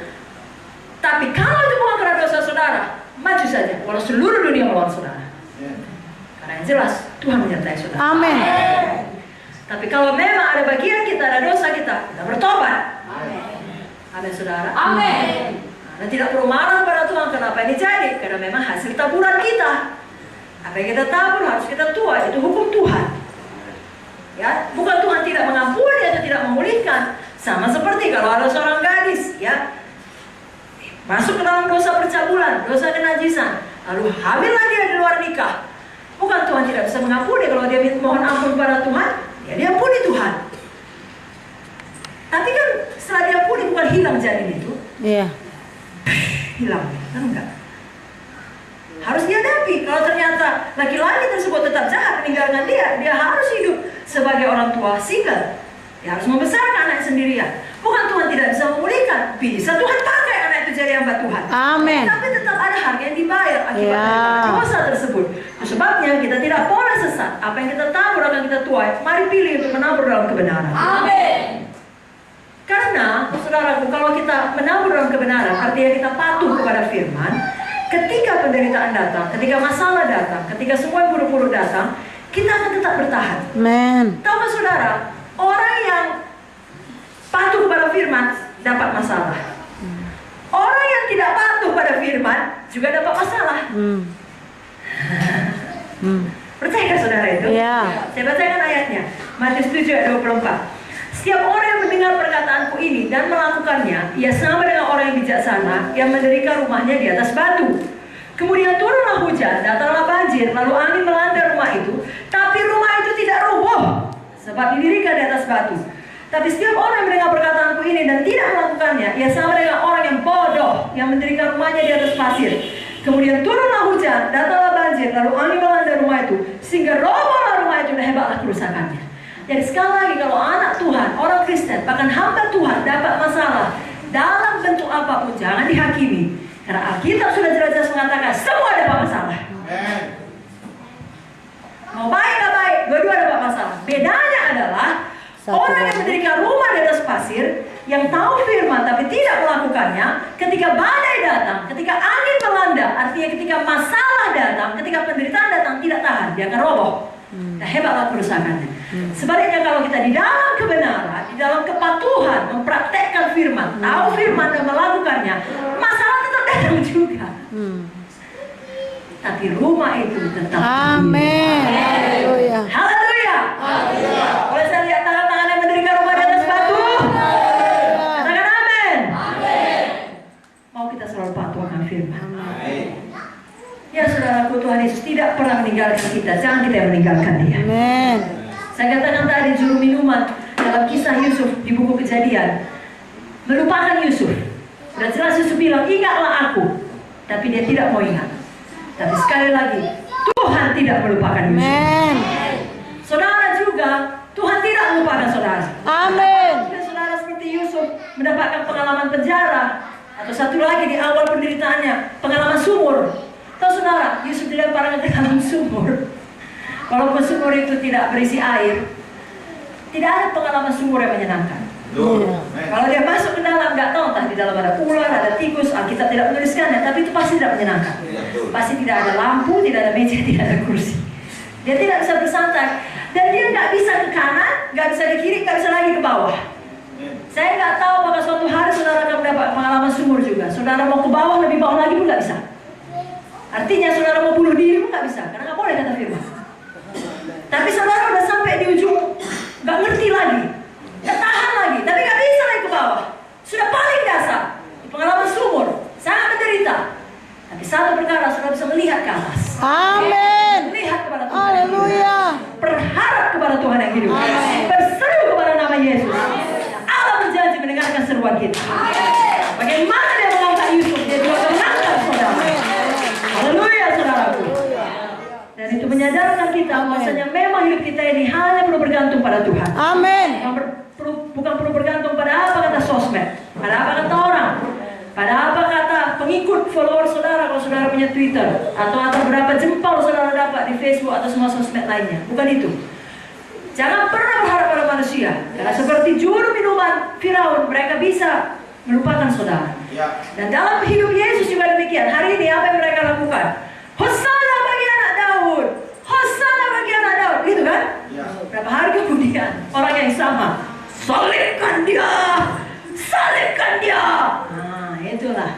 Jadi kalau saudara menaruh pengharapan saudara pada orang-orang yang saudara layani, yang telah saudara tolong, oh hari ini iya anakku pun buat seperti nama bapak, nama ibu. Iya pertama kali membuat hoax mengenai kita. Jangan heran, saudara lihat ke atas, pandang pada Yesus, menyadarkan saudara bahwa hanya Yesus yang kasih hati, hanya Dia yang setia, dan hanya Dia yang selalu membutuhkan. Yohanes 15 berkata, di luar aku kamu tidak dapat berbuat. Akulah pokok anggur, kamulah caranya. Hanya di luar Yesus, bukan di luar uang, bukan di luar sosmed, hanya di luar Yesus. Jadi jangan mau sampai di luar Yesus. Biar selalu di dalam Yesus dan Yesus dalam kita. Katakan amin. Sekali lagi amin. Dan yang terakhir malam ini, saya serahkan kepada Ibu Pendeta Victoria sebentar lagi. Yang kelima yang terakhir, penderitaan yang kita alami mempersiapkan hati kita untuk pelayanan. Tahu saudara, Yusuf, saya bacakan ayatnya ya, Kejadian 40 ayat 6 sampai 7. Ketika pada waktu pagi Yusuf datang pada mereka, segera dilihatnya bahwa mereka bersusah hati. Lalu ia bertanya kepada pegawai-pegawai istana Firaun yang ditahan bersama-sama dengan dia dalam rumah tuannya itu, mengapakah hari ini mukamu semuram itu? Jadi ayatnya mengatakan, di penjara yang sama, suatu hari masuk juru makanan, juru minuman, lalu mukanya muram. Mereka nggak ada minta tolong, nggak ada cerita, hanya mukanya muram. Yusuf dengan sukarela menawarkan diri. Kenapa? Karena Yusuf sudah lebih dahulu mengalami penderitaan itu. Bahkan dia masuk penjara lebih dahulu tanpa kesalahan. Jadi dia tahu perasaan itu. Dia ngerti pada waktu mukanya muram, dia datang. Dia lebih sensitif. Hatinya lebih peka terhadap penderitaan orang tersebut. Amin. Kenapa? Karena dia memilih untuk mau dibentuk Tuhan. Bisa juga, oh samalah kita. Aku pun begini, kau pun ikut mampus. Nah, bisa. Maafkan perkataan kasar. Tapi untuk menerangkan, bisa juga dia pilih yang berbeda. Tapi Yusuf tidak. Tahukah saudara, kerap kali anak-anak Tuhan yang sama sekali tidak mengalami penderitaan, langsung mendapatkan kedudukan yang tinggi atau jabatan yang membuat dia tenang. tidak begitu peduli dengan orang lain. Bagi mereka itu hanya angka, hanya gol. Ya, mereka tidak begitu peduli. Tetapi kalau saudara pernah melihat penderitaan, saudara lebih sensitif akan itu. Bagi bapak itu saudara yang mungkin datang dari keluarga tidak punya ayah dan tidak punya ibu, dan merasakan sakitnya tubuh besar tanpa ayah, tanpa ibu. Kalau kemudian menjadi kepala sidang, masuk seorang anak muda atau seorang anak gadis, altar call, nangis, lalu kemudian setelah ibadah ditanya, apa ceritanya, apa latar belakangnya, lalu dikatakan persis seperti hidup saudara, tidak punya ayah atau tidak punya ibu. Saya yakin dengan segera saudara mengepakkan sayap saudara untuk melindungi dia. Karena ada satu bond yang khusus, satu hubungan yang khusus. Sudah mengerti penderitaan. Amin. Kebanyakan orang-orang yang menyerahkan hidupnya untuk melayani pemakai narkoba adalah tadinya bekas narkoba. Amin. Sudah mengerti? Mengerti. Orang-orang yang dibesarkan di panti lalu kemudian berhasil, biasanya adalah orang-orang yang kelak setelah berhasil menolong lagi anak-anak panti. Penderitaan yang dia alami mempersiapkan dia untuk pelayanan. Ada seorang anak muda, dia punya mimpi yang besar untuk hidupnya, sehingga cerita dia berhasil dan sukses, dia menikah dengan gadis pujaan hatinya, tapi terjadi hal yang tak pernah diinginkan, tak pernah dimimpikannya. Anaknya lahir autis. Semua cara sudah dicoba, sudah berdoa, sudah datang kepada pendeta, tetapi anak tetap autis. Lalu kemudian mujizat datang dalam bentuk yang tidak diharapkan. Diterima itu, sungguh-sungguh mendidik anak itu. Begitu berhikmatnya sehingga anak itu bisa mengerti Yesus, bisa berfungsi seperti orang normal walaupun dengan autisnya. Lalu dibuatnya lah satu kurikulum pendidikan berbasiskan Alkitab kepada seluruh anak autis yang kemudian disetujui oleh pemerintahan salah satu negara bagian Amerika, disusul dengan semua negara bagian lainnya, memberkati ribuan bahkan jutaan. Haleluya. Kenapa bisa demikian? Datang dari penderitaan. Amin. Oke, mari kita berikan tepuk tangan bagi Tuhan Yesus. Luar biasa Tuhan. Kalau seorang yang pernah divonis kanker dan dikatakan tidak ada bisa jaminan untuk hidup, hanya sekian puluh %. Lalu dilaluilah semua pengobatan medis disertai dengan iman. Rambutnya habis, alis mata pun habis, sudah kayak pocong kan? Tubuh menjadi kurus, makan tidak bisa, sebegini. Tapi dilalui semua, lalu akhirnya sembuh. Dan kemudian ketika diperiksa dikatakan cancer free. Itu biasanya orang-orang dari jarak 100 meter pun sudah tahu mana penyakit kanker. Punya hati yang khusus untuk mereka. Kalau dia mau dibentuk Tuhan, dipersiapkan Tuhan untuk pelayanan. Sebabnya Bapak Ibu Saudara, sekali lagi jangan takut dengan penderitaan jenis apapun. Masing-masing kita ada panggilan Tuhan. Amin. Dan Tuhan punya jalannya masing-masing untuk membawa kita, saudara. Amin. Mari kita mau. Amin. Dan Roh Kudus memampukan kita. Amin. Biar kita terus bertumbuh. Amin. Baik, berkenan dan sempurna. Amin. Haleluya. Haleluya. Saya serahkan kepada Ibu Pendeta Victor. Haleluya.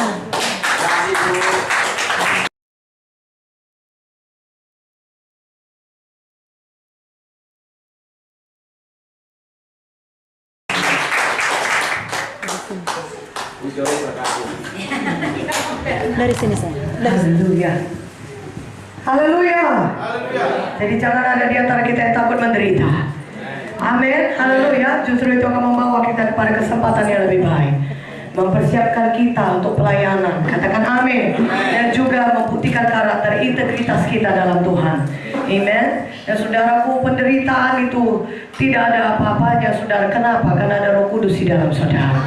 Kenapa saya bilang tidak ada apa-apanya? Bukan tidak ada apa-apanya, tapi saya mau katakan kepada saudara seperti kata Ibu Joyce, justru memberikan kesempatan yang lebih baik, dan kita sanggup menahankannya karena ada Roh Kudus. Kita tidak menahankannya dengan kekuatan kita sendiri. Sehingga apa yang dikatakan oleh Ibu Joyce firman Tuhan tadi, memberikan kita kesempatan yang lebih baik, mempersiapkan untuk pelayanan, saudara. Semua itu karena pekerjaan Roh Kudus di dalam saudara. Itulah perlunya kita bergantung penuh kepada Roh Kudus. Katakan amin. Hidup kita tidak sendiri di sini, tapi di dunia ini ada Roh Kudus penolong kita. Karena itu kita perlu menggandeng Roh Kudus setiap saat. Haleluya. Saudara, saya mau menyampaikan sebentar kepada saudara mengenai bagaimana kita dapat menyalakan kembali visi kita yang redup. Katakan amin. Amsal 29:18. Buka Alkitab saudara. Apakah semuanya sukacita? Amsal 29 ayat 18, saudaraku. Kita baca sama-sama, yang siap katakan amin. Amin. 1, 2, 3. Bila tidak ada wahyu, menjadi liarlah rakyat. Berbahagialah orang yang berpegang pada hukum. Kita akan baca sekali lagi Amsal 29:18a. Bila tidak ada wahyu, menjadi liarlah rakyat. Bila tidak ada visi, kalau terjemahan lainnya dalam Alkitab sudah, bila tidak ada visi menjadi liar rakyat. Bila tidak ada visi, binasalah bangsa. Kalau tidak ada visi, saudaraku, itu tidak akan membawa kebaikan bagi saudara. Katakan amin. Tapi visi itu adalah sesuatu yang sudah ditaruh oleh Tuhan dalam hidup saudara ketika saudara lahir baru. Kalau saudara punya visi, dan pasti saudara punya visi, karena itu datang dari Tuhan. Katakan amin. Amin. Semua anak-anak Tuhan yang lahir baru, Tuhan berikan visi dalam hidupnya. Tuhan sudah taruh itu dalam hati saudara. Tuhan sudah tanamkan itu dalam hati saudara. Seperti Yusuf saudara, sejak dia usia masih muda, ada visi Tuhan yang besar dalam hidupnya. Demikian juga kita semuanya anak-anak Tuhan yang percaya kepada Tuhan, yang sudah lahir baru, ada Tuhan taruhkan visi dalam hati saudara ketika saudara lahir baru. Dan seiring dengan pertumbuhan rohani kita, visi itu pertama-tama jelas Tuhan nyatakan dalam hidup kita. Makanya banyak hamba-hamba Tuhan cabang saudaraku yang bisa bersaksi ketika mereka, saudaraku, pertama kali datang, ya bahkan mungkin hanya beberapa bulan tinggal di GKI, mereka sudah merasakan panggilan Tuhan untuk menjadi hamba Tuhan.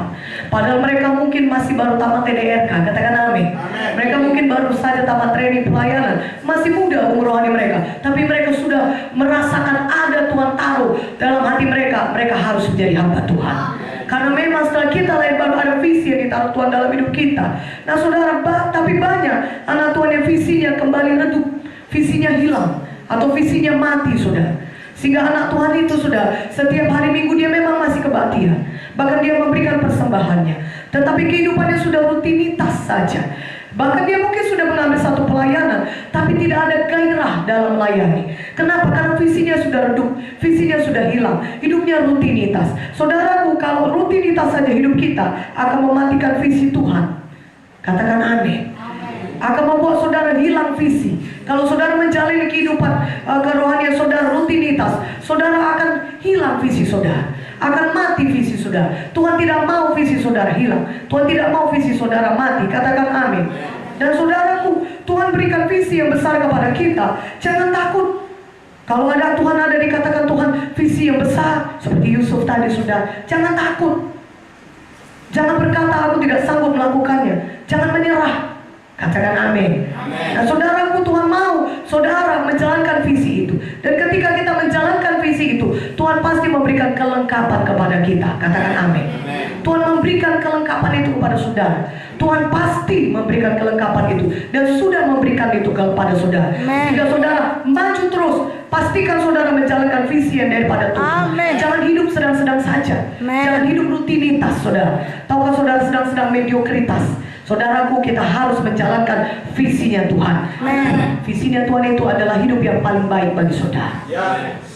Itu yang paling baik. Mungkin saudara berkata sebelum saya ikut Tuhan, hidup saya sudah cukup baik. Saya tidak kekurangan apa-apa. Saya punya mobil, saya punya pekerjaan yang baik. Mungkin untuk beberapa orang bisa berkata demikian ketika dia datang kepada Tuhan. Saya punya profesi yang baik. Seperti Ibu Mute, dia seorang dokter spesialis sana, hidupnya baik. Dia tidak kekurangan uang. Mungkin beberapa dari saudara bisa berkata demikian, hidupku sudah baik. Tetapi tahukah saudara, kalau saudara menjalankan visinya Tuhan, hidup yang terbaik menjadi milik saudara. Amin. Karena hidup kita bukan hanya untuk di dunia ini saja, tetapi hidup kita adalah hidup yang kekal. Tuhan punya rencana dalam hidup kita, visi daripadanya. Sehingga kita selama kita tinggal di dunia ini, hidup yang terbaik bagi kita adalah hidup menjalankan visinya Tuhan. Sehingga kita jangan hidup kita sedang-sedang rutinitas, mediokritas sudah. Cek kehidupan rohani kita. Bagaimana kehidupan pelayanan kita? Bagaimana kehidupan rohani kita? Apakah kita puas? Kita hanya sekedar datang ke kebaktian terus pulang?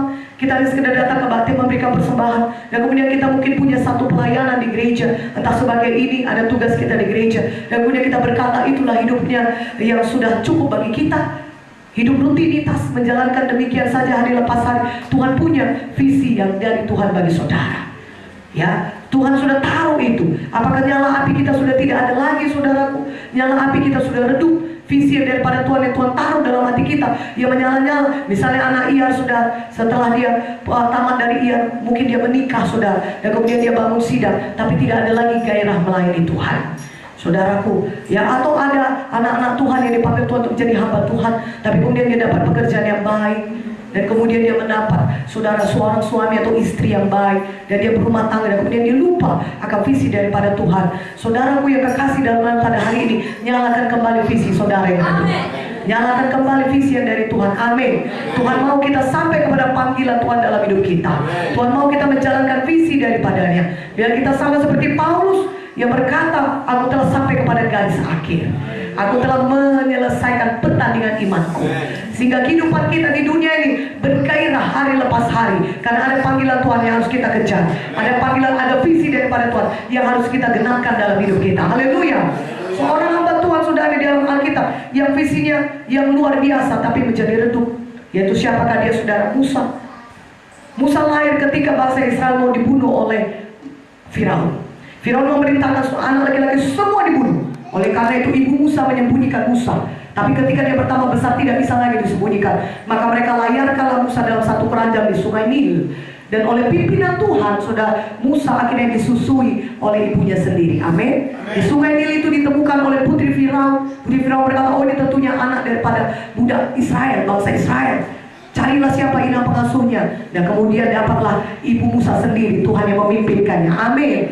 Dan ibu Musa mengasuh Musa, saudara. Beberapa tahun waktu itu untuk mengasuh seorang anak, saudara, mungkin 4-5 tahun sampai ibu Musa menyusui dia, membesarkan dia. Tentunya pada saat umur Musa 4-5 tahun, mamanya sudah mengajarkan bahwasannya dia orang Israel. Amin. Bukan orang Mesir. Jadi sudah tertanam dalam hati Musa dari Tuhan visi daripada Tuhan membebaskan bangsa Israel dari perbudakan Mesir. Dan kemudian Musa dikembalikan kepada putri Firaun. Dan di Mesir Musa diajari banyak ilmu, termasuk ilmu perang. Suatu hari ketika Musa sudah dewasa, dia berjalan-jalan, dia melihat bangsa Israel dipukuli oleh bangsa Mesir. Hatinya bangkit, saudara. Dia marah, dia bunuh orang Mesir itu. Dan akibatnya dia harus melarikan diri dari Mesir. Perbuatannya ketahuan. Bersembunyilah Musa jauh-jauh, saudaraku, di padang Midian sana, saudaraku. Dan akhirnya dia ketemu dengan istrinya di sana dan mertuanya Jethro. Dia mengembalakan domba Jethro, mertuanya. Saudara tahu, Musa di sana hidupnya sudah senang. Dia punya mertua yang baik, dia punya keluarga yang baik. Ketika dia pulang ke rumah, ada anak-anak menyambut dia, ada istri yang baik mengasihi dia, bahkan mertuanya pun mengasihi dia. Satu hidup yang berkecukupan, tidak kurang apapun. Suatu keluarga yang baik. Tetapi Tuhan berkata, saudaraku, Tuhan punya visi yang besar bagi Musa. Amin. Tuhan sudah panggil Musa untuk satu tujuan di dunia. Yes. Sama seperti Tuhan berkata kepada saudara. Amin. Tuhan sudah panggil saudara untuk mengerjakan panggilan yang besar dalam hidup. Amin. Katakan amin. Haleluya. Sehingga Tuhan sampai kepada Musa. Bukalah Alkitab kita. Tuhan berkata-kata kepada Musa dari Keluaran 3. Bukalah kitab saudara. Kita bacakan Keluaran 3 ayat 1 sampai 10. Keluaran 3 ayat 1 sampai 10. Ini Tuhan berkata-kata kembali kepada Musa, mengingatkan Musa akan visi yang daripadanya. Tuhan tidak pernah melepaskan Musa. Tuhan sayang kepada Musa, sama seperti Tuhan sayang kepada saudara semuanya. Tuhan mau saudara mengerjakan visinya Tuhan. Sebenarnya Musa sudah cukup lama di padang Midian, saudaraku. Sudah 40 tahun lebih. Ya, tetapi Tuhan masih mengingatkan Musa akan visinya. Dimanapun keadaan kita berada pada saat ini, apakah sudah cukup lama kita meninggalkan visi daripada Tuhan? Mari kembali hari ini nyalakan visi daripada Tuhan. Tuhan rindu kita semuanya mengerjakan visinya besar. Karena Tuhan tidak pernah menyesali panggilannya dalam hidup saudara. Pada saat saudara sebelum lahir ke dunia ini, sudah ada maksud Tuhan yang besar bagi hidup saudara. Sudah ada visi Tuhan yang besar bagi saudara pribadi lepas pribadi. Dan Tuhan tidak pernah menyesali kasih karunia-Nya. Walaupun Musa sudah berada di padang Midian 40 tahun lamanya, kerjanya hanya menggembalakan kambing domba. Tapi Tuhan datang kembali dan mengingatkan, Musa, Musa, ini visiku bagimu. Mari kerjakan kembali visi yang daripadaku. Katakan amin. Haleluya. Dan Musa ketika dia melihat semak duri yang menyala itu, dia singgah, dia melihat, dia mau tahu kenapa ini bisa menyala semak duri ini, kenapa ada nyala api di situ. Dia singgah dan dia mendengar suara Tuhan. Saudaraku, semak duri yang menyala itu menyadarkan Musa akan visi yang dari Tuhan kembali. Katakan amin. Tuhan akan memakai segala cara untuk menyadarkan saudara. Baik dari firman Tuhan yang saudara dengar dari mimbar, biar itu menyalakan kembali visi yang dari Tuhan dalam hidup saudara. Dan saudara, sehingga saudara berkata, ya Tuhan, seperti Musa, aku akan kembali mengerjakan visi daripada Tuhan. Musa dia tidak menyimpang, Musa dia tidak lalu begitu saja, tapi dia lihat, dan dia lihat semak duri yang menyala itu, dan semak duri yang menyala itu membangkitkan Musa kembali. Musa siap sedia untuk pergi, saudara. Musa berkata, baik, aku pergi, saudara. Tetapi ada beberapa hal yang Musa belum mengerti dalam hidupnya, saudara. Yang pertama sekali, saudaraku, biar kita lihat, ada 3 langkah untuk menyalakan kembali visi yang telah redup. Yang pertama, Musa harus menolak semua tuduhan setan yang mengatakan dia tidak sanggup berangkat. Musa harus menolak semua tuduhan-tuduhan setan. Banyak orang Kristen yang berkata dia tidak sanggup untuk mengerjakan visinya Tuhan. Dia berkata, aku tidak mampu Tuhan. Visi itu terlalu besar. Bagaimana mungkin aku yang tidak punya pendidikan, yang tidak punya uang, bahkan keluargaku pun tidak mendukung aku, bagaimana mungkin aku sanggup mengerjakan visi yang daripada Tuhan? Saudara mungkin merasa panggilan Tuhan, saya harus jadi hamba Tuhan. Tapi keluarga saudara marah, kalau kau jadi hamba Tuhan, aku tidak akan menyekolahkan, membiayai hidupmu lagi. Dan saudara mungkin berpikir, aku mau melayani Tuhan. Tapi bos saudara berkata, kalau kau melayani lagi seperti itu, besoknya aku langsung pecat kamu. Dan saudara mungkin berkata, aku mau sungguh-sungguh lah menyampaikan panggilan Tuhan. Tapi teman-teman saudara berkata, gak usah lagi kita teman dengan dia, karena dia kerjanya melayani saja. Banyak hal saudaraku yang akan menghalangi saudara. Dan banyak hal yang membuat saudara akan merasa saudara tidak sanggup untuk mengerjakan visinya Tuhan. Sama seperti Musa yang berkata, sudah cukup lama aku di padang Midian ini Tuhan, 40 tahun aku tidak tahu bagaimana membebaskan bangsa Israel. Sudah cukup lama aku di sini dan sudah enak hidupku, tapi aku tidak mampu, aku tidak merasa tidak mampu. Saudaraku yang kekasih dalam nama Yesus. Dan Musa juga saudara berkata kepada Tuhan, itu karena kesalahanku sendiri Tuhan. Memang kau telah memanggil aku, tapi aku telah berdosa karena aku memakai caraku sendiri. Aku membunuh bangsa Mesir itu, sehingga aku harus melarikan diri kemari. Aku mengacaukan rencanamu dalam hidupku. Banyak orang Kristen berkata demikian. Aku sudah cukup lama melakukan dosa ini. Aku memilih caraku sendiri, makanya aku berakhir di sini saat ini. Saudaraku yang kekasih dalam nama Yesus, bagaimanapun dosa yang besar yang sudah saudara kerjakan, bagaimanapun masa lalu saudara, setelah saudara selamat, lahir baru, dan saudara jatuh kembali dalam dosa, saudaraku, Tuhan tetap berkata, ada masa depan yang indah menanti saudara. Firman Tuhan berkata, ketika kita datang mengaku dosa kita, maka Tuhan itu setia dan adil. Dia akan menyucikan kita dari segala dosa kita dan mengampuni kita. Katakan amin. Karena itu bangun bangkit seperti Musa. Musa berkata, aku tidak mampu Tuhan, karena aku sudah berdosa. Saudara, kita bertobat, kita tinggalkan cara hidup kita yang berdosa, kita tinggalkan pilihan kita yang salah. Biarlah Tuhan membangkitkan kita kembali pada hari ini. Karena Tuhan tidak pernah menyesali panggilannya dalam hidup saudara. Roma 11 ayat 29, katakan amin. Ada anugerah Tuhan yang besar bagi hidup saudara. Sama seperti Tuhan melakukannya kepada Musa, Tuhan juga akan melakukannya bagi saudara. Walaupun saudara berkata, sudah cukup lama aku begini Tuhan. Musa 40 tahun. Dia berumur 80 tahun ketika Tuhan memanggil dia kembali.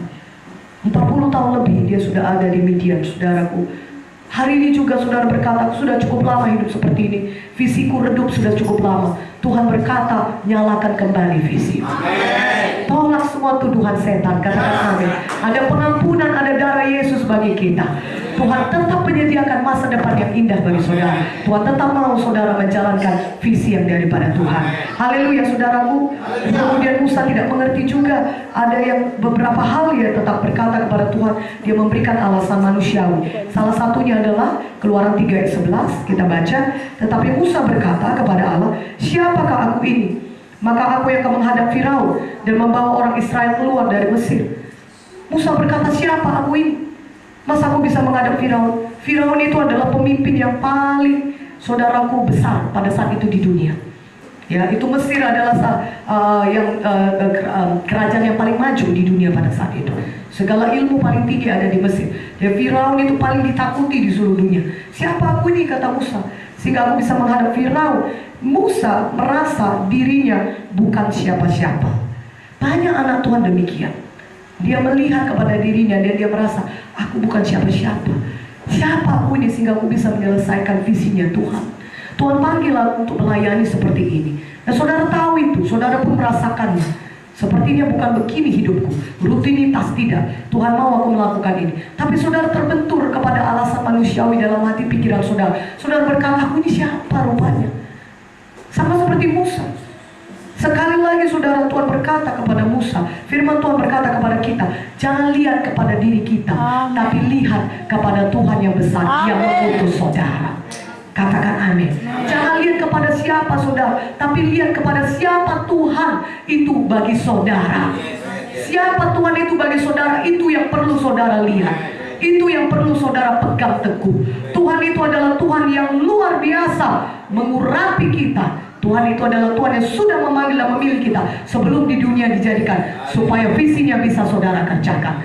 Tuhan itu adalah Tuhan yang besar, dan Dia berkata, aku akan menyertai kau sampai kepada akhir zaman. Tuhan itu adalah Tuhan yang ajaib, kuasanya tidak terbatas.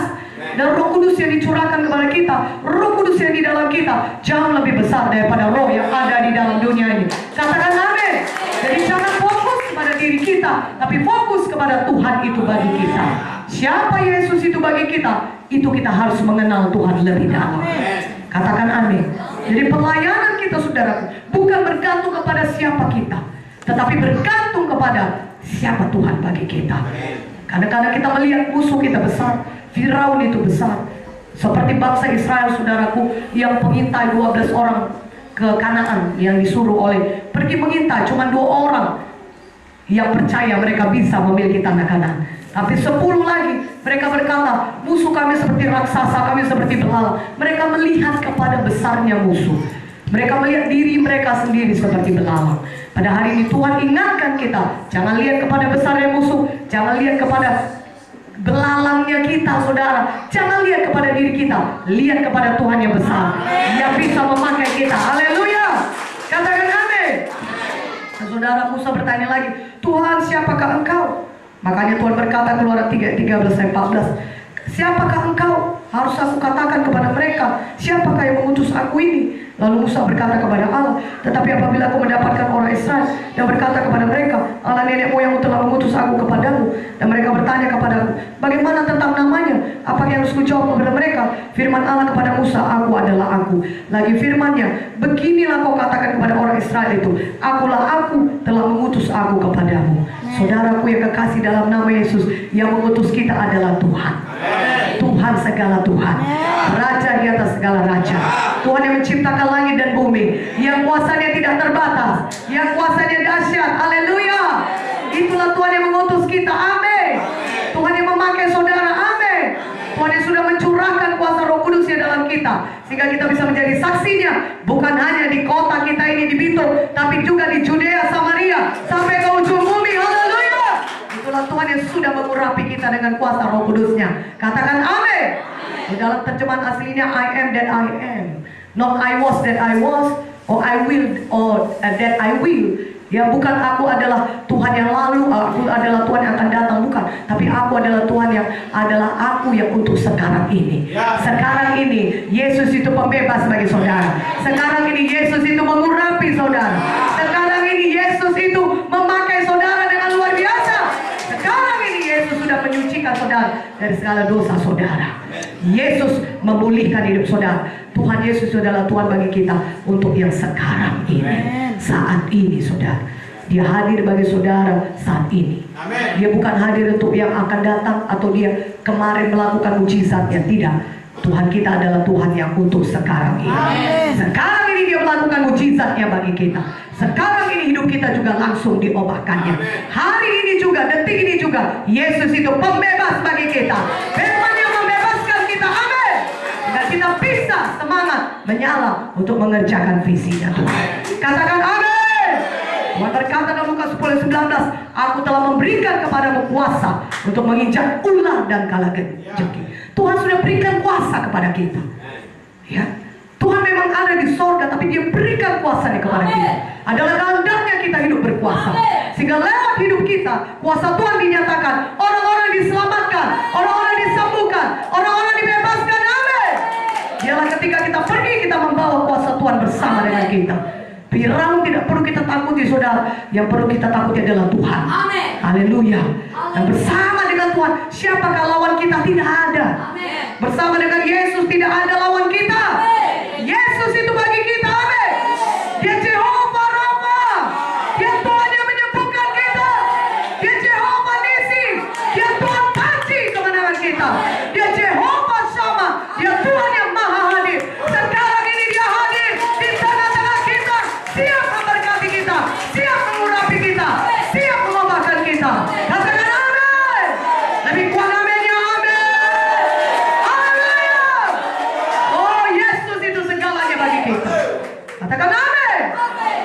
saudaraku. Karena itu kita tidak perlu takut. Apapun visi yang berikan Tuhan bagi kita, jangan takut. Melainkan kita berkata, saya lebih daripada apa-apa. Bersama dengan Yesus kita mengerjakan perkara-perkara yang besar. Haleluya. Yang ketiga, Musa berkata, Keluaran 4 ayat 1-2. Lalu saud Musa, bagaimana jika mereka tidak percaya kepadaku dan tidak mendengarkan perkataanku, melainkan berkata, Tuhan tidak menampakkan diri kepadamu. Tuhan berfirman kepadanya, apakah di tanganmu itu? Jawab Musa, tongkat. Musa merasa dirinya tidak punya apa-apa. Tetapi Tuhan berkata, apa yang di tanganmu itu Musa? Tongkat. Kadang-kadang orang Kristen dia tidak mengerjakan visi Tuhan karena dia merasa dirinya tidak punya apa-apa. Saudaraku yang kekasih dalam nama Yesus, sejak saudara dilahirkan sudah ada talenta, karunia, kesanggupan yang Tuhan berikan dalam hidup saudara. Katakan amin. Saudara sudah punya itu. Tuhan sudah berikan kepada saudara. Kalau saudara bisa melangkah dengan sehat kuat, dengan tubuh saudara yang kuat, itu salah satu daripada karunia Tuhan bagi saudara. Kalau saudara bisa berbicara dengan baik, Tuhan berikan mulut yang baik, saudara, itu pun salah satu kemampuan dari Tuhan. Banyak Tuhan berikan dalam hidup saudara. Banyak yang saudara miliki. Katakan amin. Banyak yang sudah Tuhan taruh dalam hidup saudara. Banyak talenta yang sudah Tuhan berikan bagi saudara. Dan dengan apa yang sudah Tuhan berikan itu, mari kita mengerjakan visinya Tuhan. Bilang, Tuhan, aku punya tubuh yang sehat, aku pakai untuk mengerjakan visimu Tuhan. Tuhan, aku bisa berbicara dengan jelas, aku pakai untuk mengerjakan visimu Tuhan. Tuhan, aku bisa menyanyi. Tuhan, aku bisa main musik. Tuhan, aku bisa memberi. Tuhan, aku bisa bekerja dengan baik. Aku pakai untuk mengerjakan visimu. Haleluya. Banyak talenta yang Tuhan berikan. Dan kalau saudara penuhkan Roh Kudus, ditambah lagi dengan karunia-karunia Roh Kudus. Baik dari talenta yang secara alami Tuhan berikan bagi saudara, dan dalam pertumbuhan rohani saudara, ketika saudara semakin dekat dengan Roh Kudus, maka Tuhan nyatakan lebih jelas lagi apa karunia-karunia yang ada dalam hidup saudara. Dan saudara bisa memakainya lebih lagi untuk mengerjakan, menyelesaikan visinya Tuhan. Katakan amin. Haleluya. Saudara yang keempat, Musa bertanya lagi, apakah akan kukatakan? Tuhan, apa yang akan kau katakan, kata Musa. Dan Tuhan begitu baik. Dan Keluaran 4 ayat 12 Tuhan jawab, oleh sebab itu pergilah, aku akan menyertai lidahmu dan mengajar engkau apa yang harus kau katakan. Jadi jangan takut pergi. Katakan amin. Tuhan suruh kita kerjakan visi. Jangan berkata, aku tidak tahu apa yang mau kukatakan. Saudara, Tuhan berkata, pergi, aku akan menyertai lidahmu dan mengajar engkau apa yang harus kau katakan. Kadang-kadang kita, kalau jemaat kita, saudara, ajari mereka untuk pergi dan berani pergi bersaksi menginjil. Katakan, Tuhan akan mengajar engkau. Ya, kalau sudah bagian yang sudah menghafal ayat penginjilan, jangan tetap diam saudara di rumah, tapi pergi saja. Nanti pada waktunya, kemana dia berjumpa dengan jiwa itu, Tuhan akan mengajari saudara. Tuhan akan menaruhkan ke dalam mulut saudara apa yang saudara katakan. Katakan amin. Saudaraku, Roma 10:8 berkata, Roma 10:8, tapi apakah katanya ini? Firman itu dekat kepadamu, yakni dalam mulutmu dan di dalam hatimu. Itulah firman iman yang kami beritakan. Firman itu dekat dalam kita, dalam mulut kita dan dalam hati kita. Katakan amin. Firman Tuhan itu sudah ada di dalam kita. Kita hanya perlu mengeluarkannya. Kita hanya perlu bertindak. Kita hanya perlu percaya kepada Tuhan dan kita maju. Kita bertindak. Dan seperti Pak Unte, saudara, bapak saya selalu berkata, saudaraku, kalau kita bergerak bersama Tuhan seperti orang main catur, saudara. Katakan amin. Ketika kita menggerakkan biji catur kita, Tuhan pun akan menggerakkan biji caturnya. Ketika saudara bertindak, saudara mengerjakan visinya Tuhan, maka Tuhan akan mengurapi saudara, akan memberitahukan kepada saudara apa yang perlu saudara katakan. Katakan amin. Haleluya. Jadi saudaraku, bangun bangkit bertindak. Musa bertindak, dia sudah. Maka yang kedua, dia bertindak. Dia berkata kepada Jethro, Musa bangun, Keluaran 4 ayat 18. Lalu Musa kembali kepada mertuanya Jethro serta berkata kepadanya, izinkanlah kiranya aku kembali kepada saudara-saudaraku yang ada di Mesir untuk melihat apakah mereka masih hidup. Jethro berkata kepada Musa, pergilah dengan selamat. Musa langsung bertindak. Dia tidak diam terus, saudara, di Midian. Dia susun strategi atau tidak. Dia langsung bangun bangkit dan bertindak. Dia menyala kembali visinya dan dia bertindak. Haleluya. Bertindak itu mulai dari hati kita terlebih dahulu. Katakan amin. Kita mulai dari hati kita. Kita percaya dalam hati, Tuhan sudah melengkapi aku, Tuhan sudah mengurapi aku, Tuhan adalah sumber kemenanganku, Tuhan adalah yang menyertaiku sampai kepada akhir zaman. Aku percaya segala kelengkapan yang aku butuhkan untuk menjalankan visinya Tuhan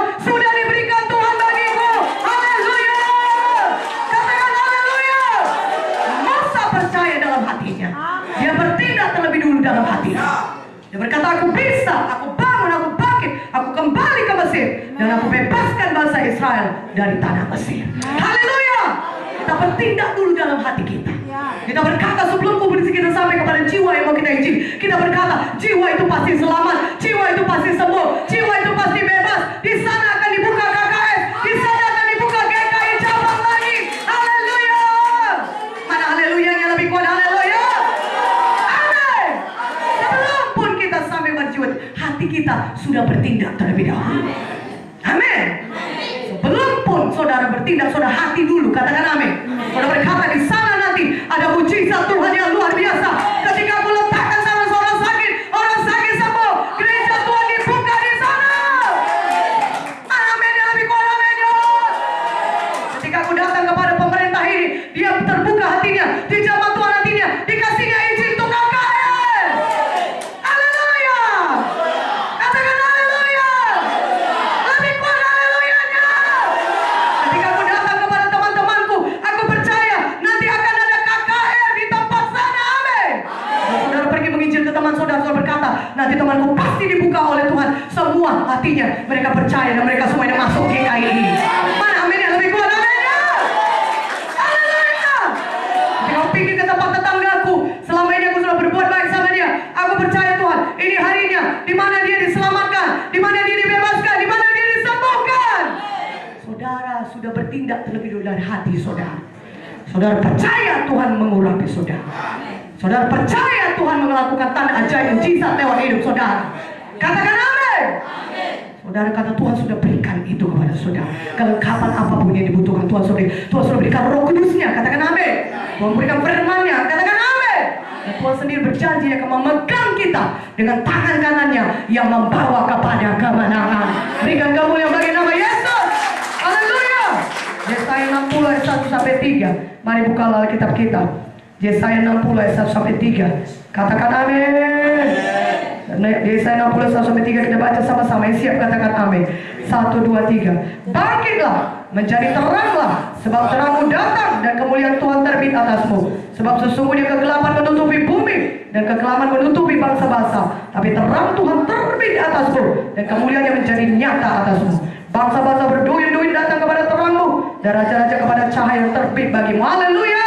Saudara, Tuhan berkata bangkit, bangkit. Kita bangun bangkit yang bertindak. Amin.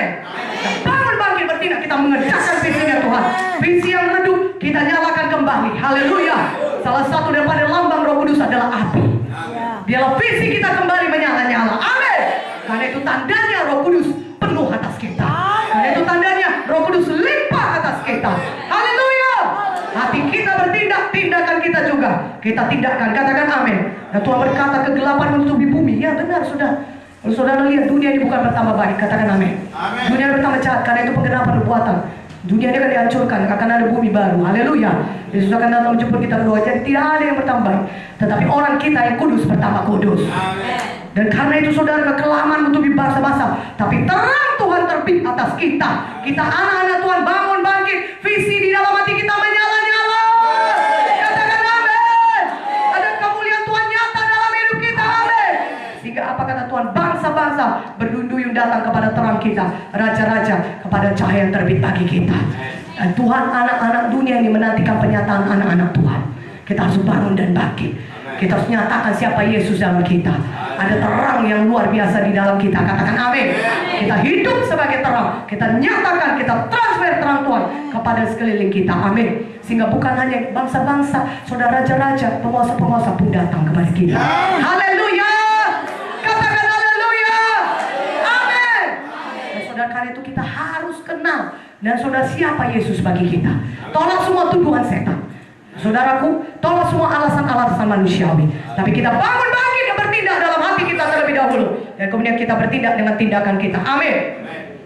Dan saudara bisa berkata kepada diri saudara sendiri, aku bangun, aku bangkit, aku berpikir, oh pikirannya positif. Pikiran, oh saudaraku, ucapkan firman Tuhan. Amin, katakan amin. Ucapkan firman Tuhan.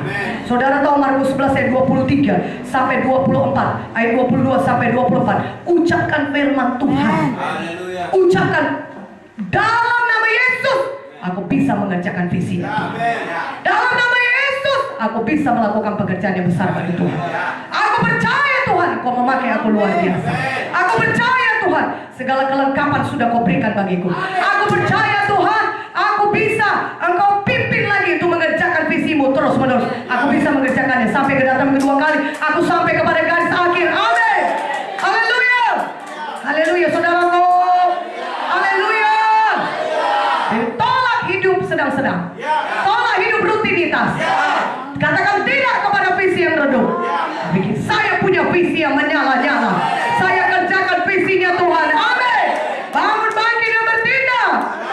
Yang ketiga saudara, bersandar sepenuhnya kepada kuasa Tuhan. Bersandar sepenuhnya kepada kuasa Tuhan. Keluaran 3:20-21. Tapi aku akan mengacungkan tanganku dan memukul Mesir dengan segala perbuatan yang ajaib yang akan kulakukan di tengah-tengahnya. Sesudah itu ia akan membiarkan kamu pergi, dan aku akan membawa orang Mesir berbuat hati terhadap bangsa ini, sehingga apabila kamu pergi, kamu tidak pergi dengan tangan hampa. Haleluya. Musa sudah sadar sepenuhnya bahwa bukan dengan kekuatan manusiawi dia bisa mengerjakan pekerjaan Tuhan. Bila kita sampai kepada kesimpulan ini juga, bukan karena kuat dan gagah kita, tapi semua karena pekerjaan Roh Kudus. Lebih kuat aminnya. Haleluya. Saudaraku, kemampuan manusiawi terbatas. Kemampuan teknologi juga terbatas. Kemampuan semua ilmu di dunia ini terbatas. Adalah baik memang saudara memiliki ilmu-ilmu tersebut untuk menjalankan pelayanan saudara, dan kita bersyukur untuk itu, tapi tetap terbatas. Saudara akan sampai kepada keadaan di mana saudara menyadari kenapa stagnan, kenapa berhenti, kenapa tidak berkembang, kenapa tidak bertumbuh. Mari kita kembali kepada firman Tuhan, bersandar kepada kuasa Tuhan. Lebih kuat amin ya. Bersandar pada kuasa Tuhan, amin. Jangan bersandar kepada pengertian kita sendiri. Sini Tuhan berkatakan, aku yang akan mengacungkan tanganku yang kuat untuk membebaskan bangsa Israel dari Mesir. Kalau kita mau mengerjakan visinya Tuhan, kita harus betul-betul bersandar pada kuasa Tuhan. Saya tidak berkata kemajuan teknologi tidak perlu, tidak. Kita justru harus memakai kemajuan teknologi untuk menyebarkan Injil Tuhan lebih luas lagi. Haleluya. Tetapi intinya kalau kita hanya bersandar kepada itu saja, dan kita berharap itu akan membuat gereja kita bangun dan bangkit, akan membuat orang-orang lebih banyak, selamat saudaraku, akan ada batasnya. Saudara kalian itu batasannya berhenti di situ. Tapi ketika saudara bersandar kepada Tuhan, kuasa Tuhan yang tidak terbatas akan menolong saudara, akan mengurapi saudara, sehingga saudara bisa menyelesaikan visinya Tuhan. Haleluya. Karena hanya kuasa Roh Kudus yang tidak terbatas itu yang akan membawa saudara pada satu pelayanan yang berkuasa, yang tidak ada batasannya.